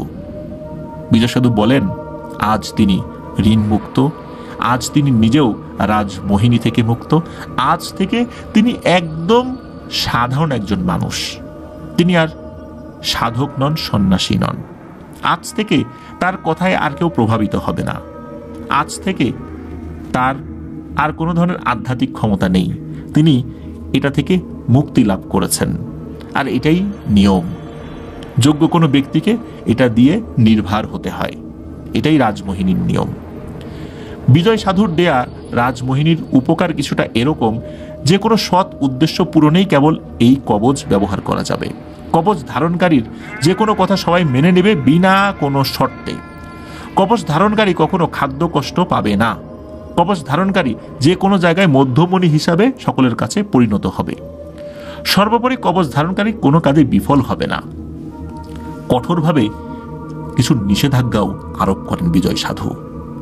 কোনো নারীকে যদি সম্মোহন করা হয় তাহলে অবশ্যই তাকে বিয়ে করতে হবে। বিয়ে করা কিন্তু নিষেধ না এই কবচ ধারণকারী ব্যক্তির, কিন্তু ভুলেও একাধিক নারীর সঙ্গ যদি এই কবচ ধারণকারী করে তাহলে নিশ্চিত সাথে সাথে রক্তবমির মাধ্যমে তার মৃত্যু হবে। কবচ সাথে থাকা অবস্থায় কোনো মৃত ব্যক্তির সংস্পর্শে আসা যাবে না। কবচ ধারণকারী সবসময় পরিষ্কার শুদ্ধ শরীরে শুদ্ধ বস্ত্রে থাকবে। 24 ঘন্টার মধ্যে অন্তত একবার হলেও সেই রাজমোহিনী স্পর্শ করতে হবে, যদি তার শরীর থেকে বাইরে কোথাও সে খুলে রাখে।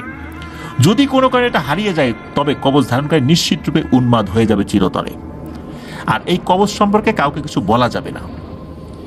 কোনো অসৎ উদ্দেশ্যে এই কবচ নেওয়া যাবে না, তাহলে এই কবচ নিচে থেকেই সতর্ক সংকেত দিয়ে জানাবে। অন্য কারো শরীরে এই কবচ ধারণ করতে দেয়া যাবে না।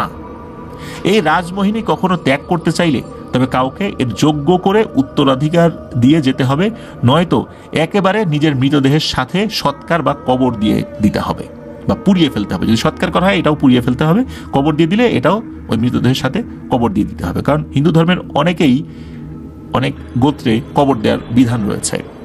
সর্বোপরি এই কবচ ধারণকারী কখনো কোনো খারাপ কাজে অংশ নিতে পারবে না। এসব কঠিন শর্তে চিন্তিত হয়ে যায় দুজনই। কিন্তু অদ্ভুত বিষয় লক্ষ্য করেন দুজনই, কেন জানি গ্রামের নারী পুরুষ আবাল বৃদ্ধ সবাই তাদেরকে পছন্দ করা শুরু করেছে। অপরিচিত মানুষও তাদেরকে এমন আন্তরিকতা দেখাচ্ছে যেন অনেক দিনের পরিচিত। এদিকে কালী পূজার পরদিনই বিজয় সাধু গ্রামের সবার কাছ থেকে বিদায় নিয়ে চলে যান। এতদিনের সবার নয়নমণি বিজয় সাধু চলে যাওয়ার পরও কারো কোনো ভ্রুক্ষেপ নেই, সবাই ব্যস্ত রতন আর তার সমবয়সী ছেলেটাকে নিয়ে। অনেকেই কৌতূহল নিয়ে জানতে চায় বিজয় সাধু ঠিক কি মূল্যবান আশীর্বাদ দিয়ে গেছেন তাদেরকে। কিন্তু রতন এবং তার সমবয়সী ছেলেটা একেবারেই এড়িয়ে যায় বিষয়টা। ওই যে মন্দিরের পুরোহিত, তিনি হিংসার বশবর্তী হয়ে পড়েছেন। কিন্তু এখন তিনি সবকিছু গুছিয়ে দিলেন ওই কালী পূজার জন্য, তারপরে ওই বিজয় সাধুকে আশ্রয় দিলেন, অথচ তাকে কোনো আশীর্বাদ দিলেন না, দিলেন এই চ্যাংড়া দুটো ছেলেকে। তিনি সিদ্ধান্ত নেন এই দুজনকে কি মূল্যবান জিনিস দিয়ে গেছে সেটা তার জানতেই হবে। তিনি রতনকে একটু বশ করার চেষ্টা করেন, বিভিন্ন কথাবার্তা বলে বিভিন্নভাবে এদের দুজনের সাথে আন্তরিকতা বাড়ান, তাদের বাড়িতে যান, গল্পগুজব করেন। কিন্তু রতন খুব একটা পাত্তা দেয় না। এরপর ওই পুরোহিতটা খেয়াল করে যে ওই ছেলেটাকে দেখি কোনোভাবে তার ফাঁদে ফেলতে পারি বা পারে কিনা। একটা পর্যায়ে কি হয়, ওই পুরোহিত ওই ছেলেটার ওই কবচটা চুরি করতে সমর্থ হয়। কারণ হচ্ছে ওই সবসময় যেটা পড়ে থাকতে হবে বিষয়টা এরকম না, ওরা একটা নির্দিষ্ট জায়গায় রেখেছিল আর কি সেই ছেলেটা, তো ওইটা সে চুরি করে। তো এরপরই ওই ছেলেটা যখন দেখলো যে ওইটা নাই, চুরি হয়ে গেছে, সে তো পাগলের মতো সেই কবচটা খুঁজতে থাকে, সে জানে যে তার অবস্থা কি হবে। কয়েকদিনের মধ্যেই ওই ছেলেটা বদ্ধ পাগলে পরিণত হলো।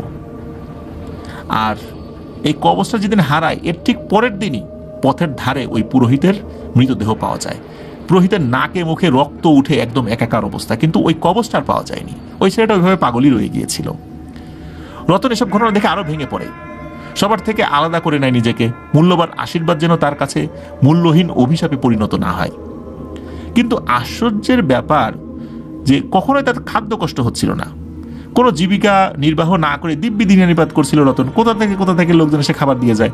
সকলের পছন্দের মানুষ সে। কেউ তুমুল ঝগড়া করছে, রতন সেখানে গিয়ে দুজনকে স্পর্শ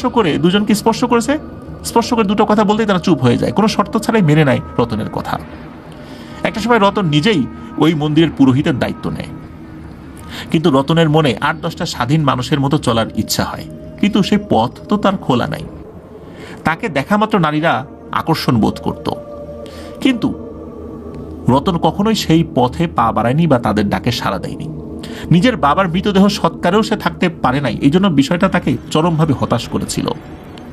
শোনা যায় যে এই রতন ত্রিপুরা চিরকুমার থেকেই পৃথিবীর মায়া ত্যাগ করেছেন। কেন চিরকুমার ছিলেন? তার তো বিবাহ করা নিষেধ ছিল না। চিন্তা করেছেন যদি কোনো কারণে এই কবচটা হারিয়ে যায়, তাহলে এটার যে অভিশাপ নেমে আসবে সেটা যেন তার স্ত্রী এবং সন্তানদের উপর না আসে, সেটা যেন শুধু তার উপরই আসে।